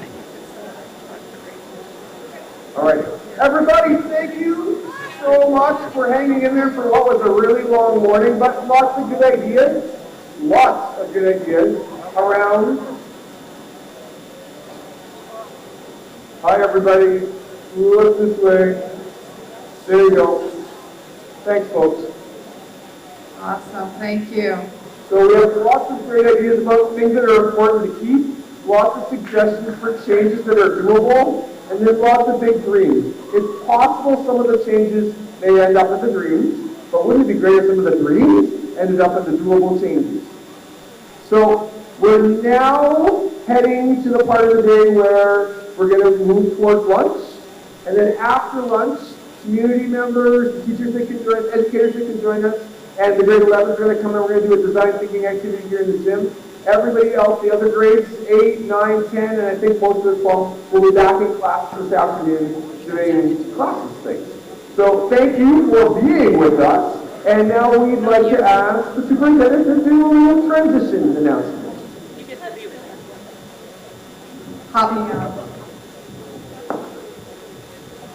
Thank you so much for sharing your thoughts around changes, dreams, and structures you'd like to keep in the school. I'd like to thank particularly the students, as some of you will not be joining us this afternoon. I want to take the opportunity to thank you for your time and thank you for your thoughts and your input. Lunch is served in the cafeteria. As you leave the gymnasium, there will be leadership students in the hallway to point you in the right direction. So we will exit the gym and then you will go left into the cafeteria. In keeping with protocol and out of respect, we invite elders to go first, followed by guests, and then followed by youngest, grade 8s, to oldest, grade 12s. Listen, mister. I'm just taking direction from this one over here. So, grade 8s to grade 12s.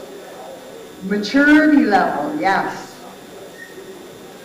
So with that, I invite you for the elders and guests, to please proceed to lunch. Thank you very much.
Two adults, two teens. Anybody identify as a teenager at this table? Feel it in your soul.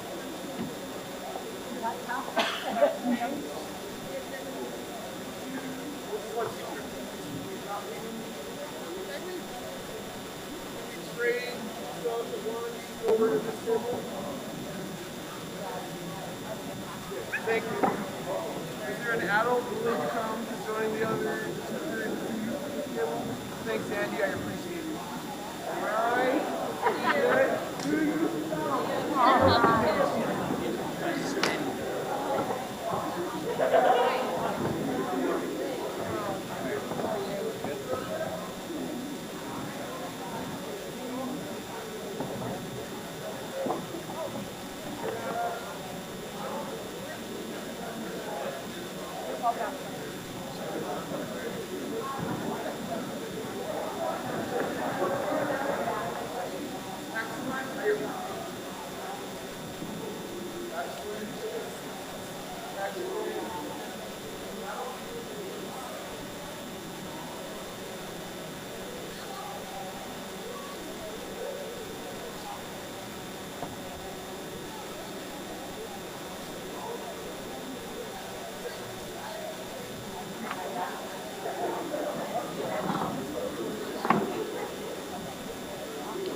Okay, people.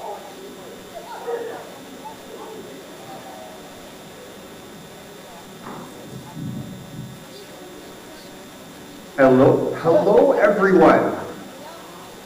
I felt that. Hello everyone. Hello. So I just want to say thank you for welcoming me back to Hazelton. It has been, I think, 5 years.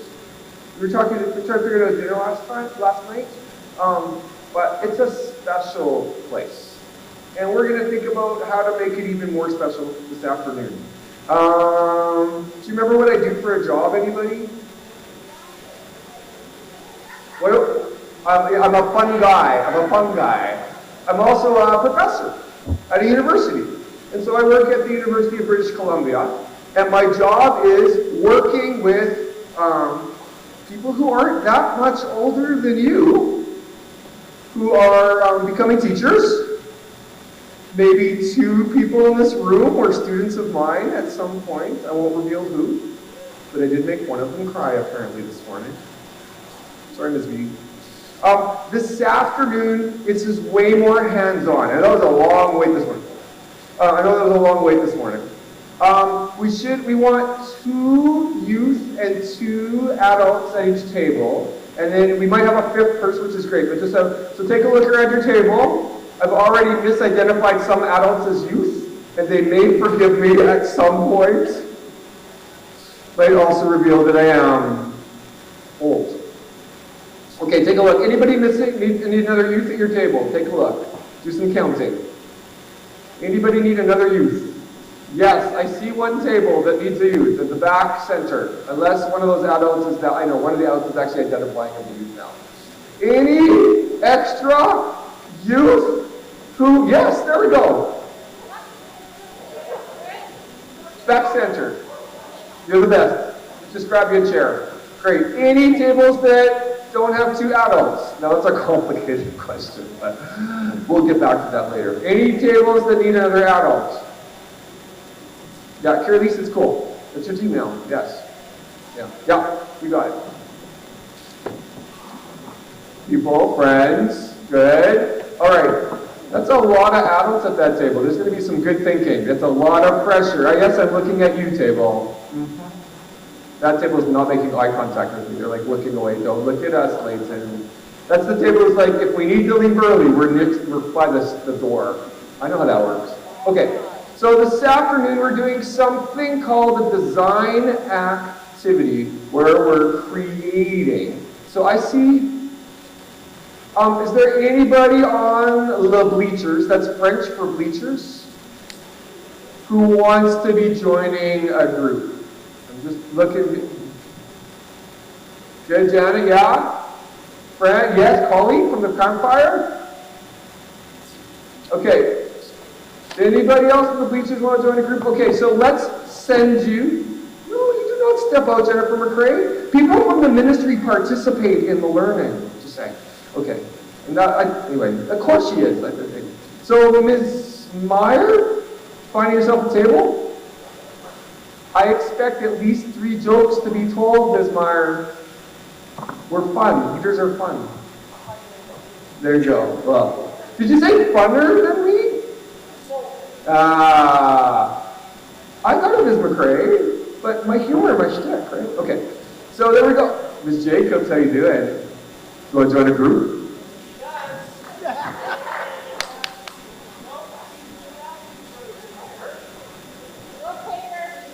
Who wants it? Yes, Ms. Jacobs. You got a group called for it. Ms. Jacobs. And we have 3 more students who are joining us, so we're just going to add them to our groups. We got a space right here, Ms. Augustine, for somebody who wants to join in. Great. And we have a space with Mr. Baker. Now that's going to be a fun table. That group is going to be playing rugby by the end of this session. I know how it works. Mr. Baker once gave me a ride from a session to another session, and by the time I left, I had my own drum, which is in my basement. Okay, great, good job. Look how welcome people are feeling. More people are coming. They can't stay away. They're like, Mr. Schneller, you are so fun. And then they look away. Okay, so this afternoon, has anybody, the adults probably aren't super familiar with this, but students, have you done anything like STEM before? Do you know that word? STEM or STEAM or makerspace? So what this is we're creating something that's not perfect. We're creating a prototype. We're going through this process, and there's steps to go through it that I will guide you through in a supportive way. No matter what, I'll be here for you. I'm sure there's a song that goes to that, but I'll be there for you. Oh, it's the Friends theme song. Does you know who the Friends are? Oh, it's not the Friends. It's not the Friends. It's just Friends. People, don't worry, I am leaving at the end of the day, and the terrible humor will go with me. Oh, those are for flavors. If I could walk 10,000 miles. Okay. Great. So, hey, you just make the space, and people just make their own decisions, and they may never speak to me again. Okay, Ms. Augustine. Superintendent of Indigenous Education for the Province of British Columbia, Augustine. Each pair or trio needs one of those pieces of paper. You will need a pen, friends. Can you see if you can find yourselves a pen? If you need a pen, send a leadership student to the back corner by the nets, and there's some pens in the boxes there.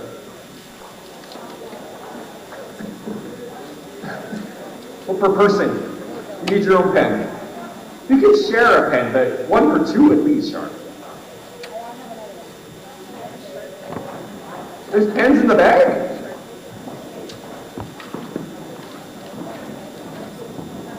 Yes. Yes, Ms. McCrae's got a pen.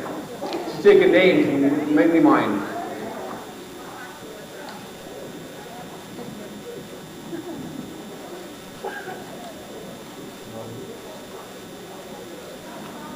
2,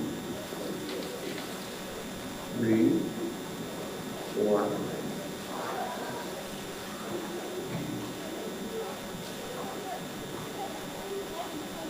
Tatum's got pens. People give them a wave if you need a pen. And there's a pen in the center. Tatum, a pen in the center. It's like bingo. Never mind.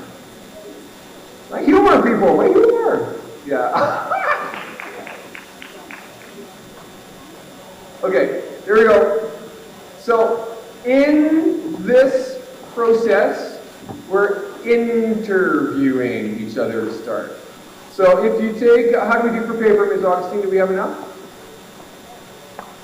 We did not have enough?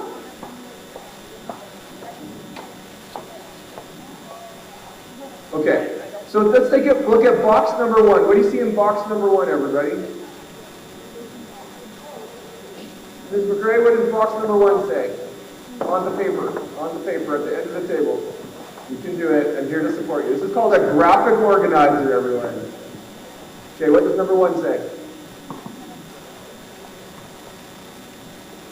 Thank you, everyone, for helping Ms. McRae there. Interview notes are going to go into box 1. Guess what we're going to do, everybody? We are going to interview. It's going to be super great. You're going to build your interviewing skills. Ms. Thorburn's like, I interview all the time. I've got skills. So you can always get better, Ms. Thorburn. You and I both know it. I mean, your skills are great. We could just all grow. Oh my goodness. We could totally do this as a group. Yeah. So does each table have one piece of paper at least? Okay. So here we go, everybody. In box 1. You ready? In box 1, I need somebody to be the note taker. Can you figure out who's going to be the note taker? I got some hands. Who's going to take the notes? I noticed that people from Kitimat have gone directly into the bag and taken out the items. I'm wise to everybody here. Okay, yes? Miss Sarah? Great, okay, here we go. So here we go. Who's taking notes? Every table, give me a wave. There we go. Thank you, yep, thank you. Here's your job. Ask the people at the table what are the biggest challenges, you think, that we need to face? Like, we're like, what can we, based on what we heard this morning, what are like the things you're like, oh, what's the issue? What are the things that we want to think about? And everybody at the table contributes, right? I think we need to think about the timetable. I think we need to get outside more. I think we need to get rid of COVID, whatever it might be. It's a chance to take notes about what kind of think is the sitch? Do we still say that? I can if I want. It just reveals how old I am. So what's the situation? Everybody gets to share something. Just keep going around until they stop. We have about 3 minutes for this. Note takers, can you get everybody's ideas down? And when it gets to you, just pass the paper so somebody can take notes about you. You ready? Do you want to know how many minutes you have? Mr. Barron was very direct with me. That wasn't how many would you like, this is how many will be. Mr. Barron and I have worked together and he's been super clear with me. He's been like, it's time for a break. The teachers need a break. And I'm like, let's go for 10 more. Anyway, okay, 5 minutes it is. Thanks, Philip. Start the recording. Get your ideas down just in box 1. Go.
Okay, friends, colleagues, here it comes.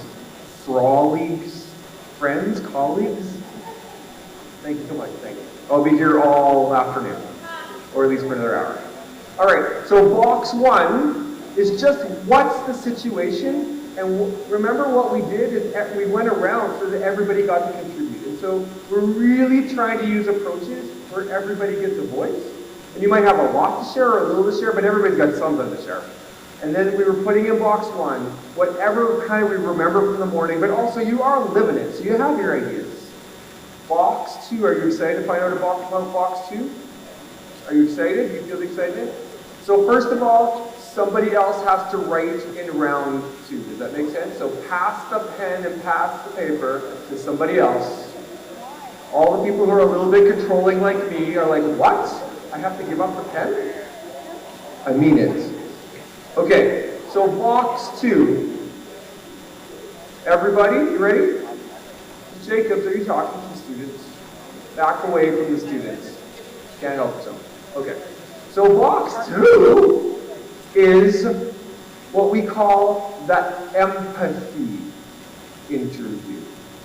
So the empathy interview means you're no longer sharing what you think, you're hearing something that was important that somebody else shared. Does that make sense? So first you were just kind of remembering, but this time you're like, here's something that somebody else said from the group that was really important.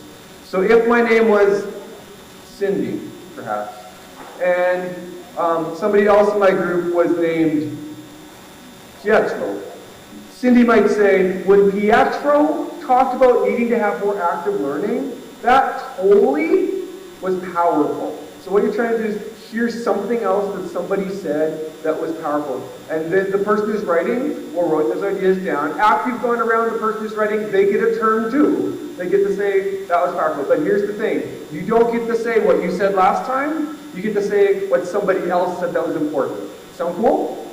Ooh, yeah, that was important. If it was from the morning, that's okay too. It could be something, somebody said something into the mic and you're like, oh, that thing from this morning. But in this round, it's not your idea. It's somebody else's idea. We call that the empathy interview. And you're like, why are you talking about empathy? You're a scientist. Because empathy and science goes together. Welcome to Empathy Science. Next round. Who's writing this time? Give me a wave. Who's my writer? Great. Great. Anybody at the back table planning to write? They've all become teenagers and they're like, we can't. Who's my writer at the back table? Wrong table, but good, thank you. Back center, back center. Who's writing this time? Somebody wave to me. Anybody wave. Thank you. Bless you. Okay. And a non-face specific wave. Bless you in all ways. Okay, here we go. And how many minutes? I say 5 minutes, as long as it takes. Go.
One more minute.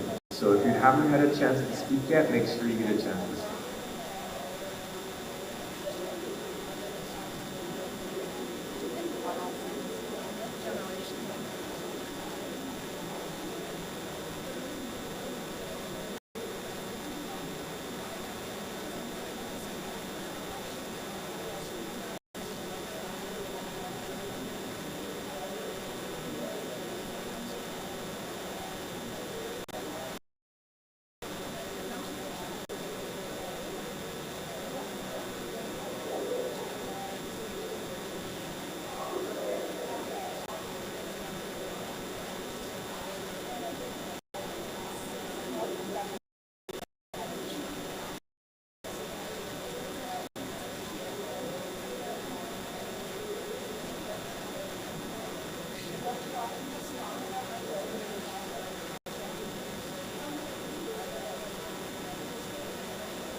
And amazing. Thank you for being amazing. I don't know if you could tell everybody, but when you do an empathy interview, it gets a little quieter. You're not just saying the same thing that you always say, you're thinking about what somebody else said and trying to get it down. It slows us down a little bit, helps us think from other people's perspectives, and that's really important when we're designing something. We just don't think for ourselves, we're thinking collectively for each other. Okay, box 3, what's that called? Defining conditions. Or the issues. Or the issues. Clearly I need my own copy, but we don't have any more copies, so I'm just kind of rolling. Wait a second. There's an extra copy of blank one right there for me. Yes. I don't want to reveal. Oh!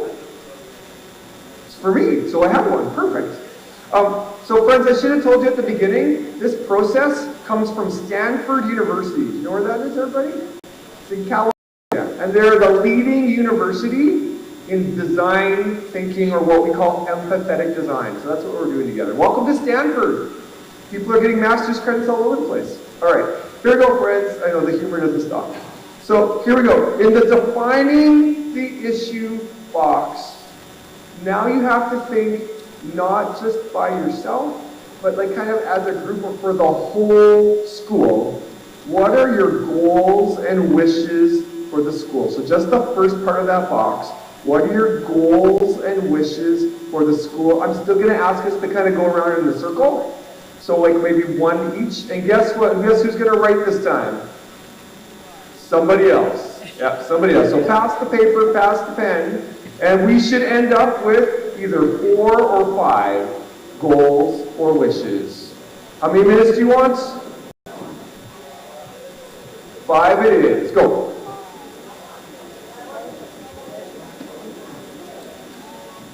For the school. Goals and wishes for the school, everybody.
Can someone from your group just hold up your fingers? How many goals do you have? Just give me a sense for your group. How many do you have?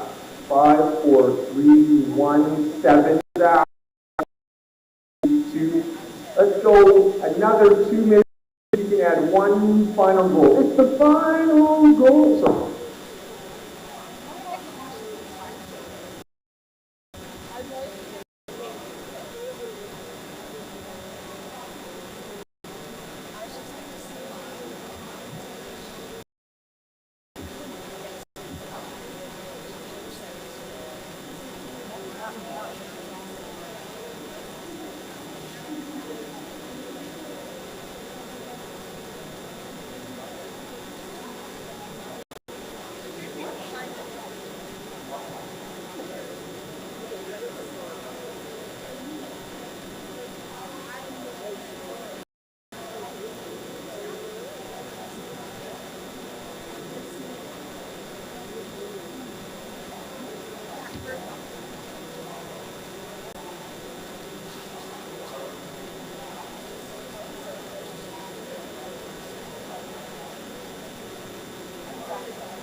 I'm really winning with the microphone. Okay, people, nice work setting goals.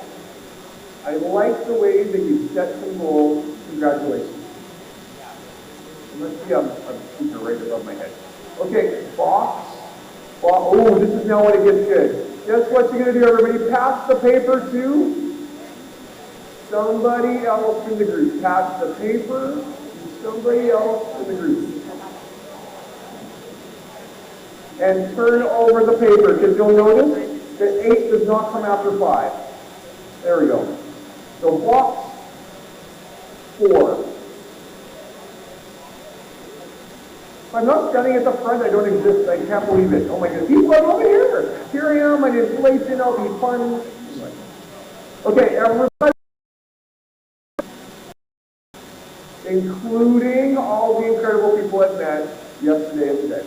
Okay, so box 4 is kind of fun. This is a pass the pen activity. So what's going to happen is each person is to draw or sketch an idea in a box. So what's an idea that you have for the future, right? And so that means that one person might focus on, I don't know, the most amazing technology ever. One person might be a chance to learn together on the land. Another person might be like storytelling, more storytelling. Somebody else might be like science related, like clearly more experiments. And the last person might think tap dancing, school tap dancing more often. But remember that whatever you're putting in the box is something that you think matches the goal. Right? So that could happen, and you do not need to be an artist. You can just be a sketcher, and if you're like, I refuse to draw, then a web, like with words, you know, like if you don't want to draw, you can put some words instead. But it's going to be a little bit of an exciting, timed activity. So everybody can watch the other person and talk to them as they go. But here you go, box 1, person 1, 2 minutes, sketch. Sketch an idea, go. Get an idea. Box 4.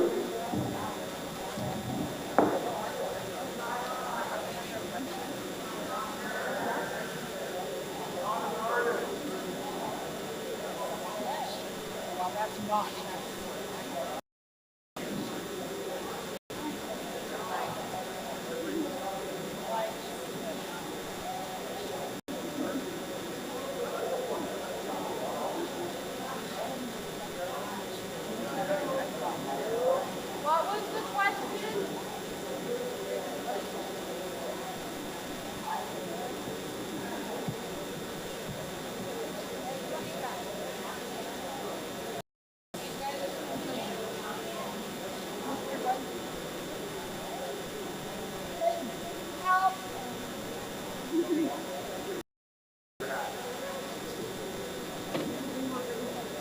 Flip. And each of you get a box to draw an idea. Sketch an idea. Then if you don't want to, now it's a specific idea. Not all the ideas, but you're like, I need a timetable that's 54 and then I need a text. Hey, Leighton. Yes. Thank you.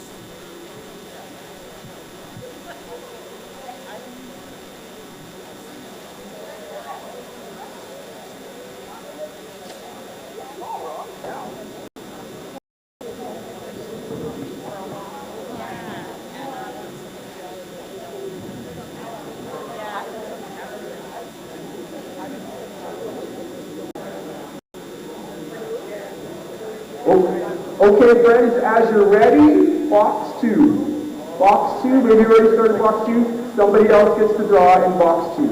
Oh, sorry, we're in section 4.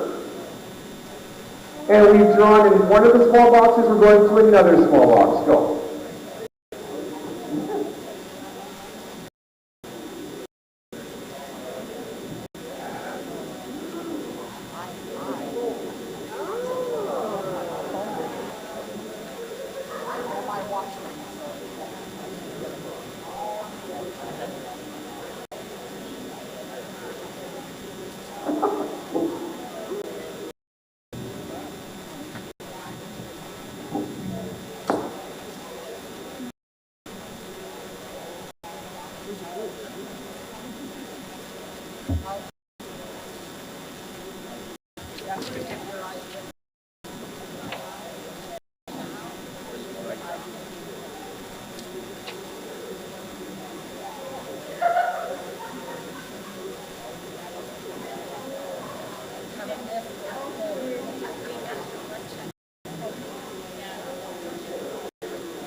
As you're ready, head on to box 3.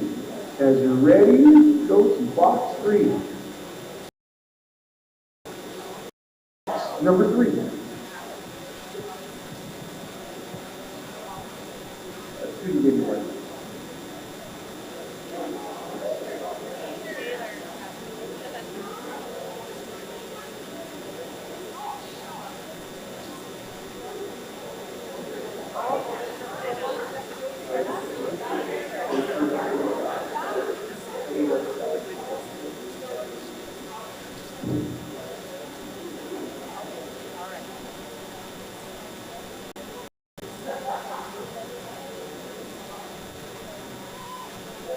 Okay, friends, these are looking great.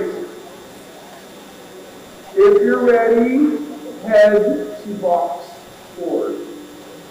If you're ready, And no pressure if you're ready. Whatever you would like, I support you. If meeting really please. Looking away.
Excuse me, sir. Want a treat?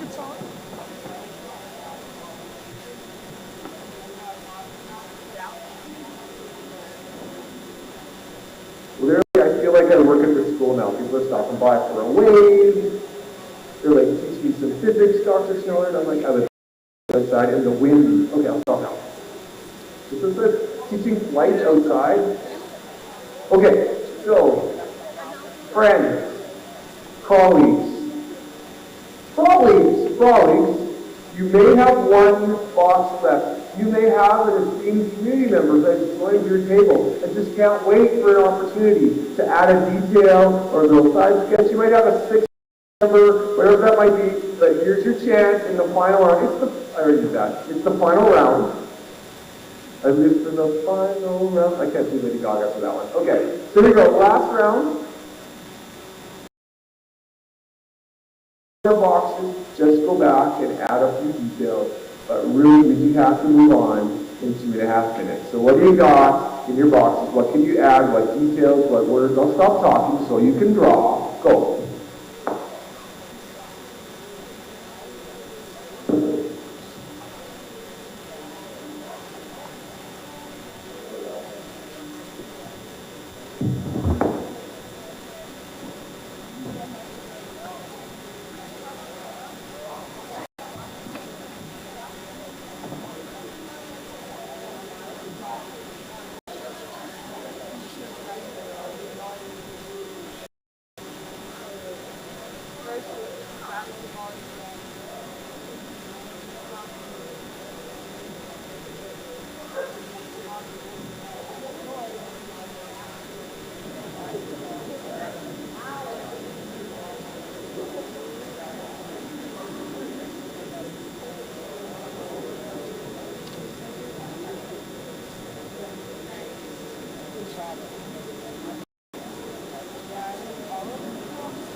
All right, everybody. Everybody.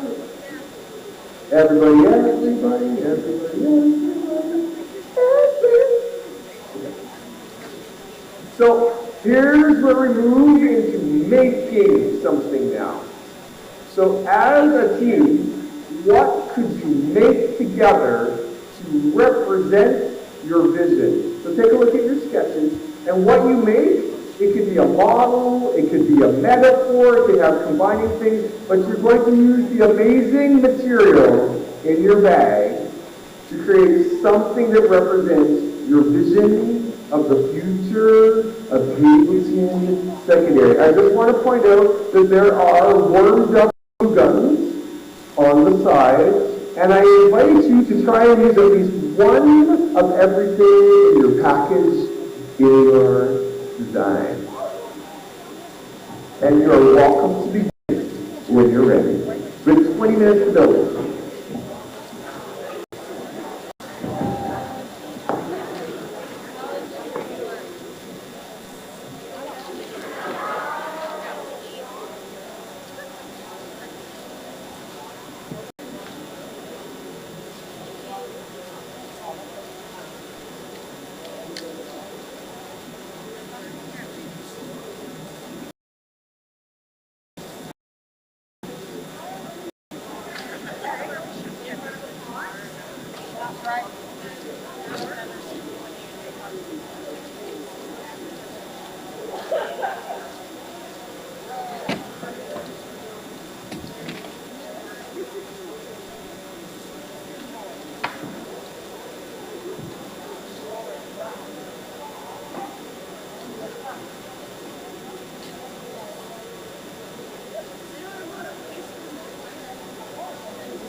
Hey guys, do you want to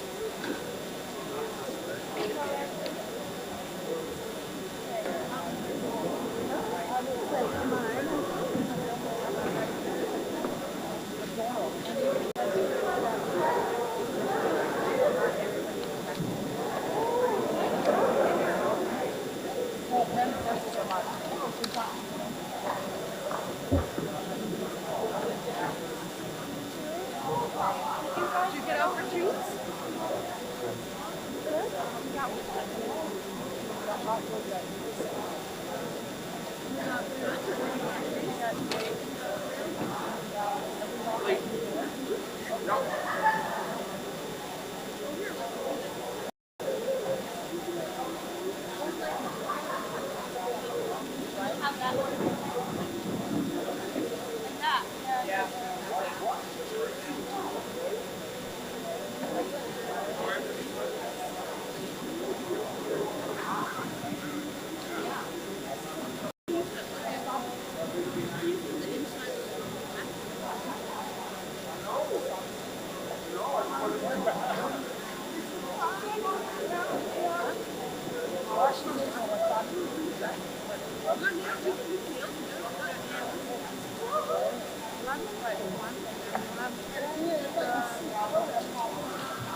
the finest.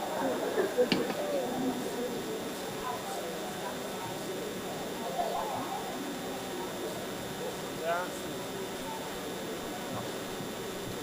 Every time I come to the arena,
One variety. No, we're having a great time. We're actually having a good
Here's a great swap to help.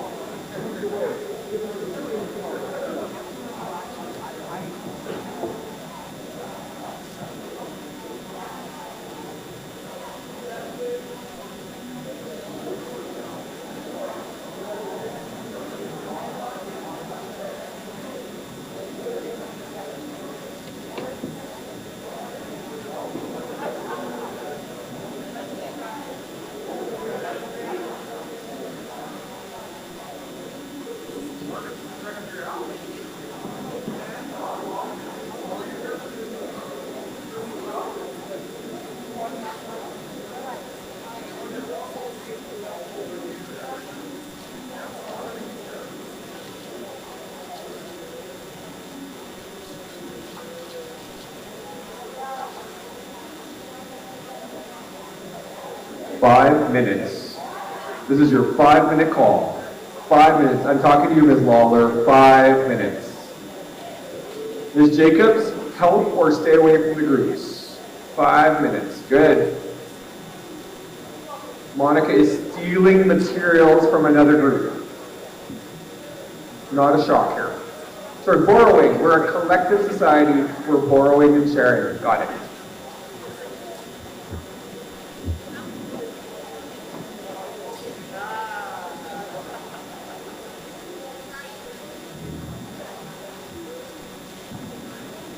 Five minutes. 5 minutes of place. Thank something.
Here's the big bag. Yeah. Can we put some materials that we're no longer using back in the bag?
Okay, everybody, we are finishing up. Finishing up. Clean up your materials, do your last steps, and your table should be clear except for your model. Your table should be clear except for your model. Your table should be clear except for your model. All extra materials go back into the bag. All reusable materials go back into the bag. Ms. Jacobs, help a group or walk away.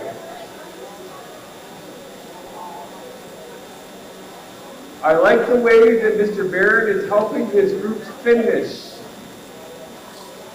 Unbelievable.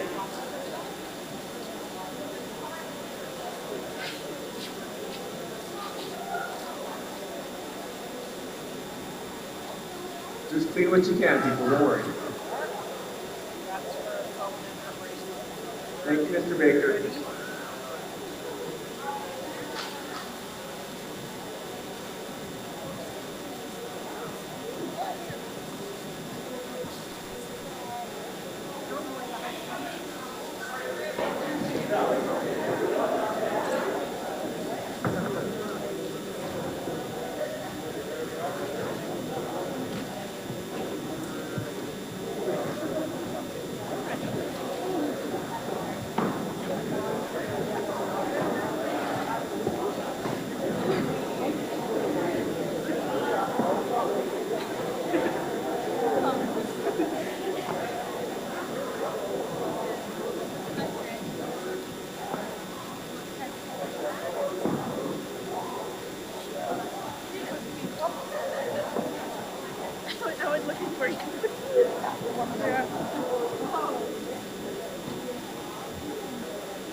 everybody, you need a piece of paper.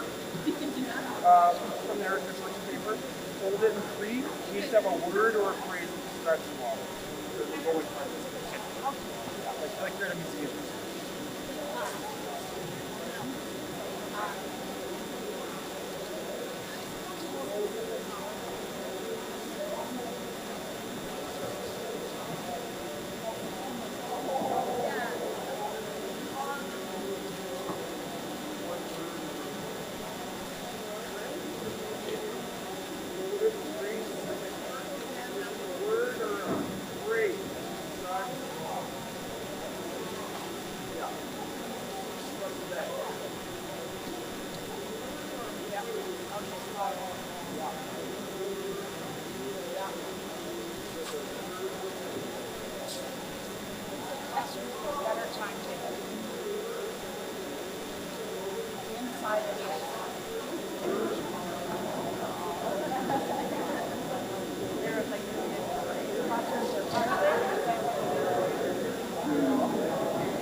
Please clean off your tables except for your models. You can bring your bag of supplies back to the front, makes no sense.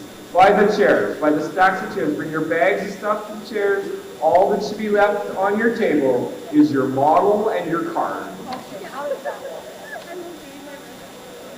Or as they say at the Canucks games, woo! Thank you. Nothing left on your table but your model and your tent card.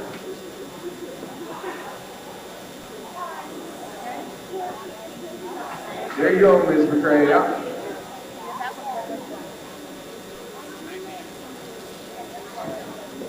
Great. All bags of materials should come up front. Excellent. If you've got extra green water bottles, just take them off your table. Honor your incredible thinking. Yeah, you got it, Mr. Barron. Mr. Barron has rejoined us. Yes, good.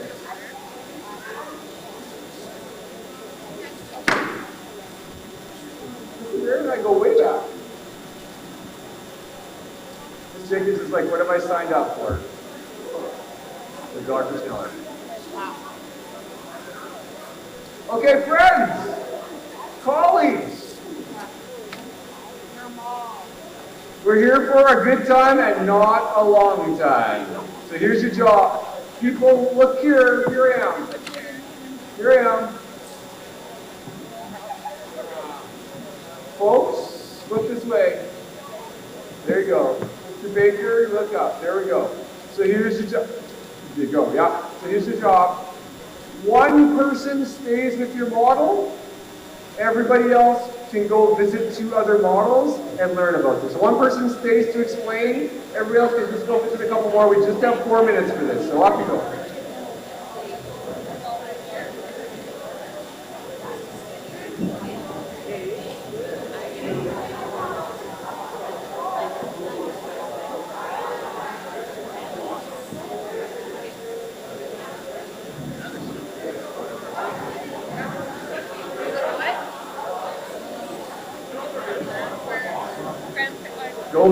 Go visit some other models. No model left alone. Ms. Meyer, this group is calling you right there. There you go.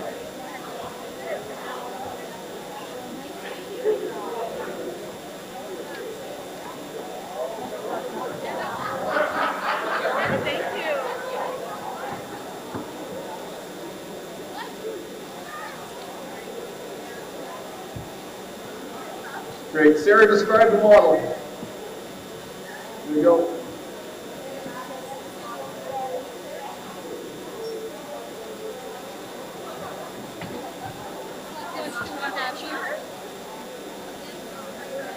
Great. People, explain your model when you come by.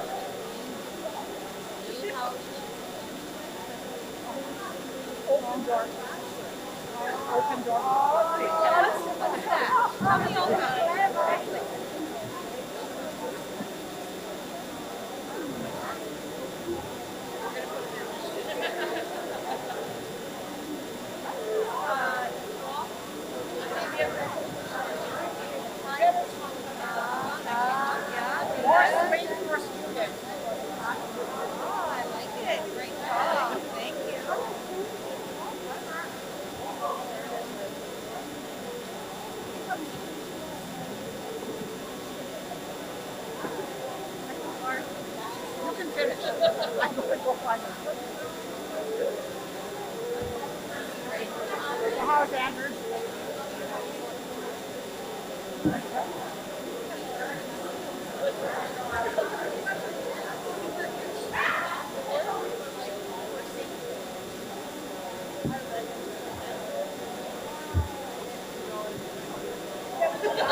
Okay, folks, you head on back to your original table.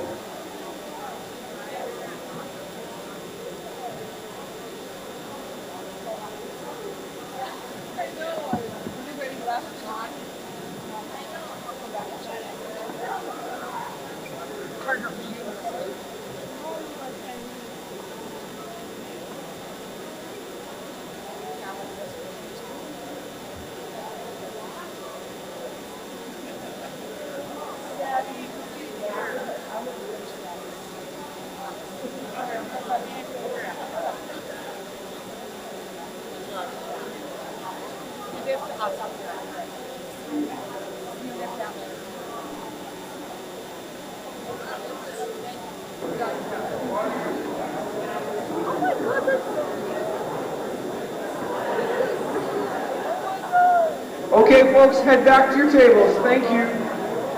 Thank you.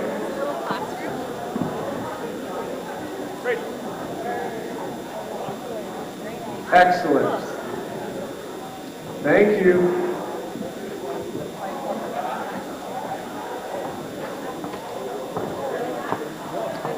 Good work. Head back to your tables, people.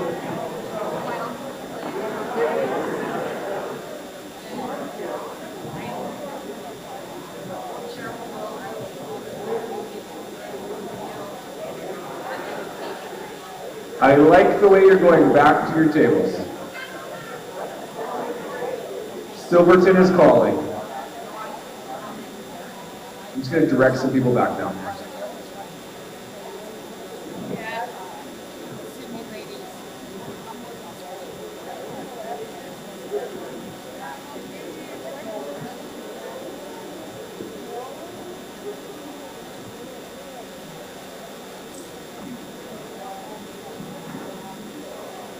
possible.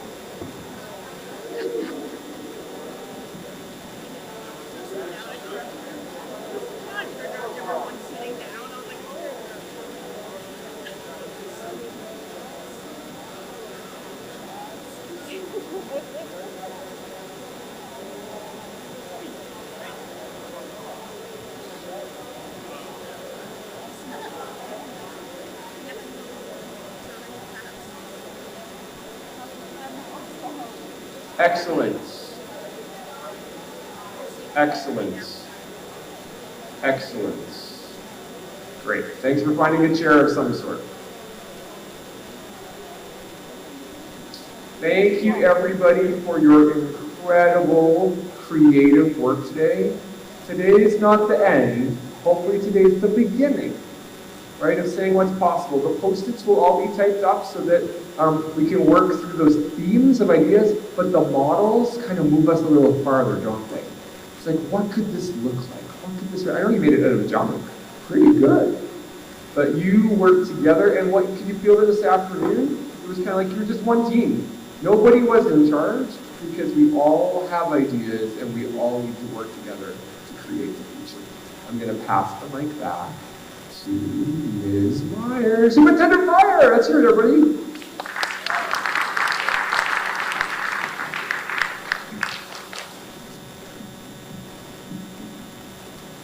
Thank you, Leighton. I'd like to invite Assistant Deputy Minister Jennifer McCrae up for a few closing comments.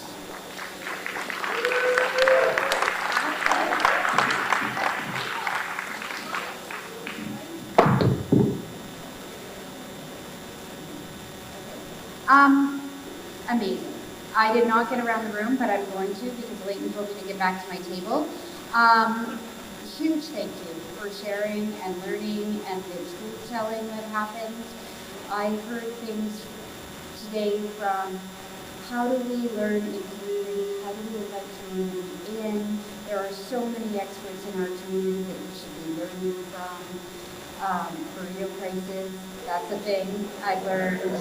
I've heard that sometimes kids have trouble getting back at lunch from the market, so there's that. But the richness of the environment that you have to learn and the spirit and generosity of this community, I heard from people in Smithers, when they come to Hazelton, this community is unbelievable. It was a hockey coach. And so my wish for all of you is that spirit and generosity of community is alive and well in each one of you. Thank you for letting me share the day with you today.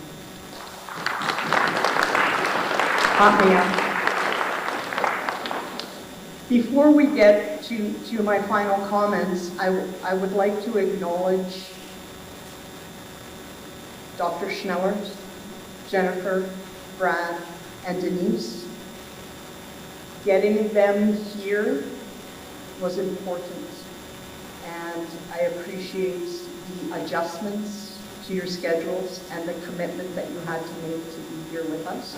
And I'm so very grateful that you were here to witness the thoughts and the dreams of the people of Hazelton. Now my final word, this morning my word was hope.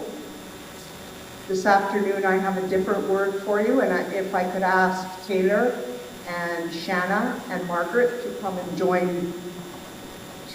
join Ray and Barb at the front to help me with this. And just before I share my parting word with you, I would like to acknowledge the fact that the school district has 7 trustees that form a board of education that oversee the governance of the school district. And today, you have 6 of those 7 trustees in the room with you to also witness the work that we are going to do. So if I could, we don't have time to introduce each trustee. However, if you could please stand so that we can acknowledge your presence today.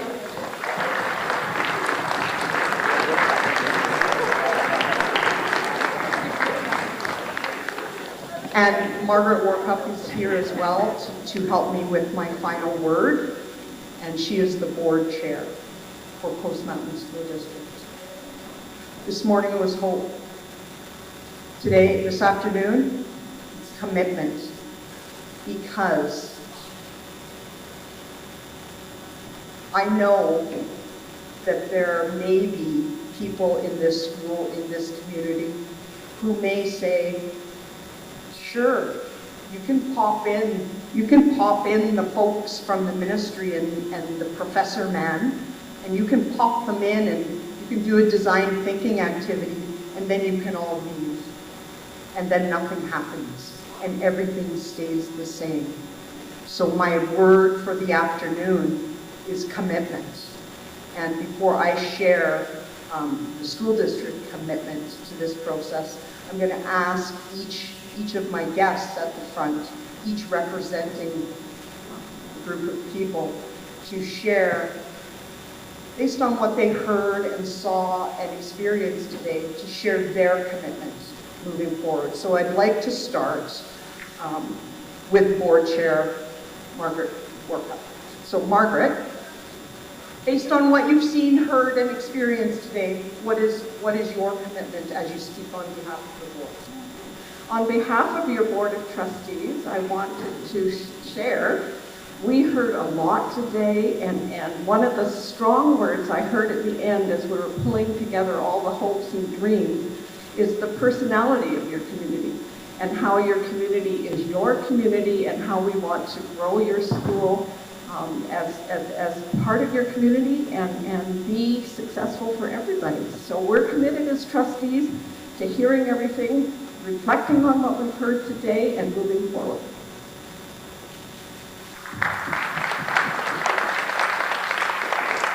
Thank you, Chair Workup. And representing elders from the communities, Ray Jones.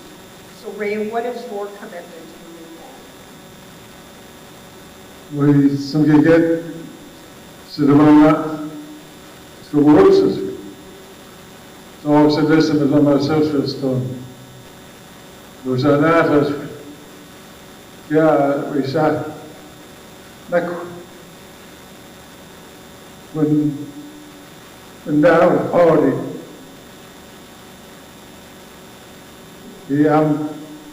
kindness, listen, gave Morgan was asked, and so will I. Yeah, we saw when side Carlson, side Gail Carlson, we done, yeah, the Uncle Corey,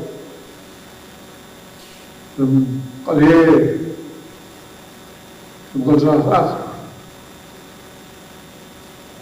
That's the beginning. David was another gun. His ribs are like this one. Ladies and gentlemen, today I enjoyed very much I was talking to some colleagues from different organizations that we never had any think tank that I can recall in high school. But then that was about 100 years ago. In residential school, the word think tank never existed. But today, I saw you all working together, and thinking and expressing what you see in your future here as students and staff. And God bless you.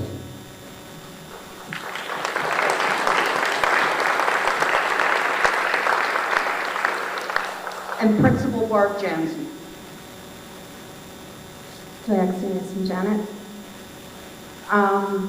First of all, I just want to say thank you again for everyone being here and to the commitment that district has made to make this day happen. And also I appreciated your words that the work that we are doing, not the work we did today, but the work that we are doing which is an indication that we are going to continue doing this work.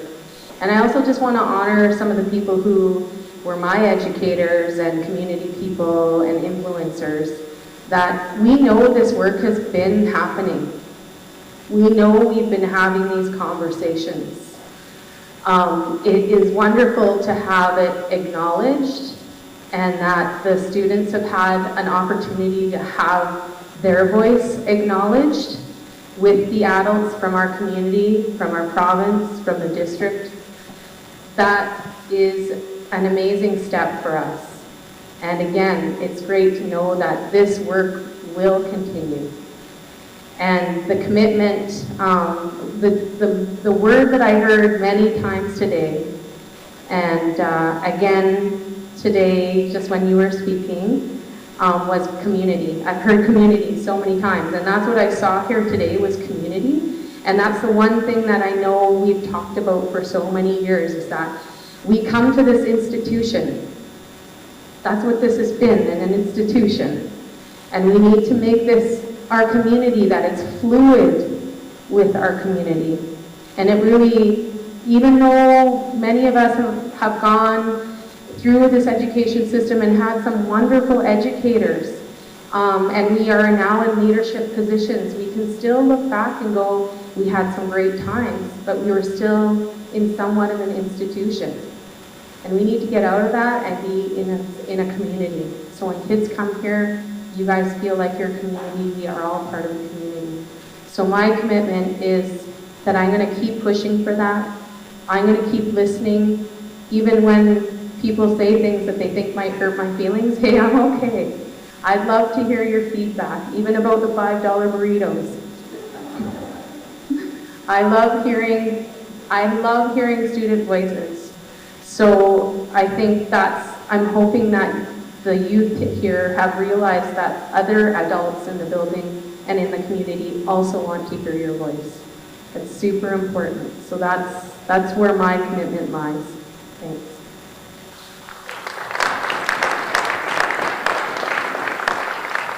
And I've asked teacher Taylor Morrell to share with us her commitment from this process. Hi guys, so for those of you that don't know me, I'm a second-year teacher here, but as a new teacher, my commitment to you guys is going to be my time. I think I love getting to see everything you guys do extracurricularly as well as in the classroom, and I think honoring your passions has been one of the biggest joys, whether it be incorporating your passions in the classroom environment or after school. I think that's really important, and I want to commit to that. Yeah.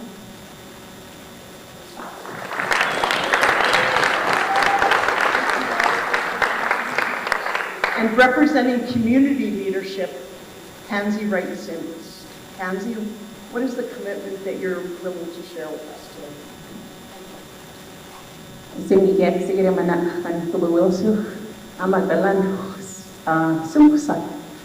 Good afternoon. My commitment is to hold school districts' feet to the fire on their commitments to us. And it makes me feel really honored and very privileged to be here amongst our young people. And I've always said that change needs to come from hearing the voices of those that wouldn't otherwise be heard. And so we do see you, we do hear you. And I'm just one person in the community that will be knocking on school districts' doors on your behalf. So with that being said, be more present and be more available and be ready to listen and support and advocate to see things flourish for you. Yeah.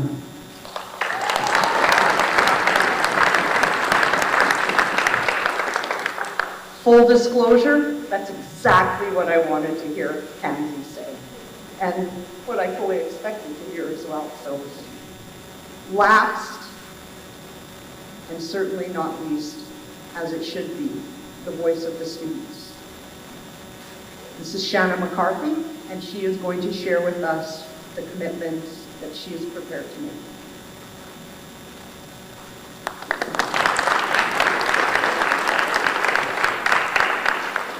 My commitments are making sure that our voices continue to be heard throughout next school year, and that the commitments that they have made, that changes are actually happening, and that our voices weren't just heard, but they took that into consideration into doing the changes that we need for our school.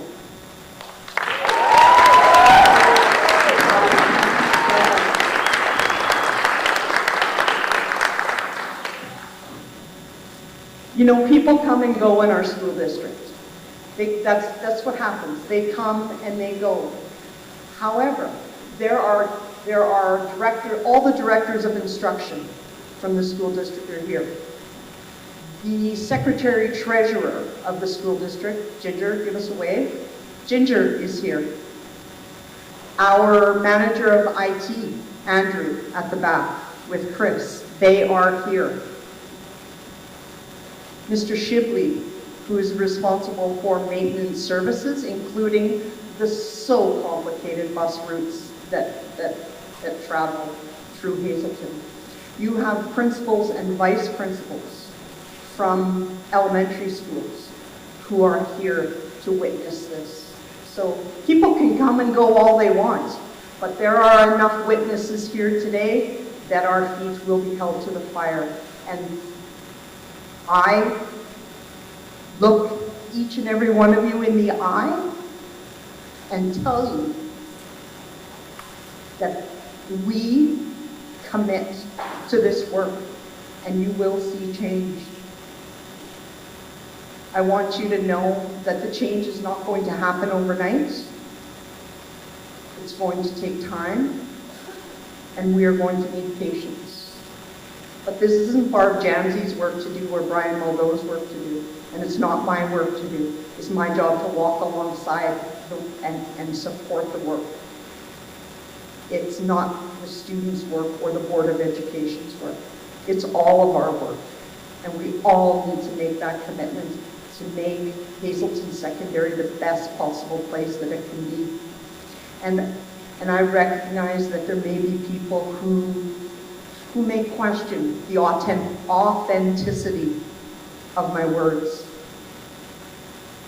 My words aren't hollow.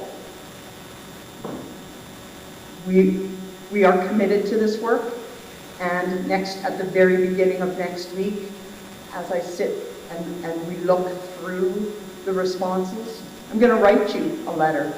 I'm going to write you a commitment letter, and I'm going to put our commitment in writing to you. This day it's been a long time coming. And there's times when I wanted to say, just forget it. It'll be okay. It was hard. And I was scared. I was scared to do this. But now that I stand on the Easter weekend side of our time together, and I look forward to the plans that I have for the weekend, and think about my reflection on today, I'm extremely proud to stand here today and to say that I'm the superintendent of this school district. And I'm honored and humbled to be in your presence. Thank you. It's all our work to do. Have a great weekend.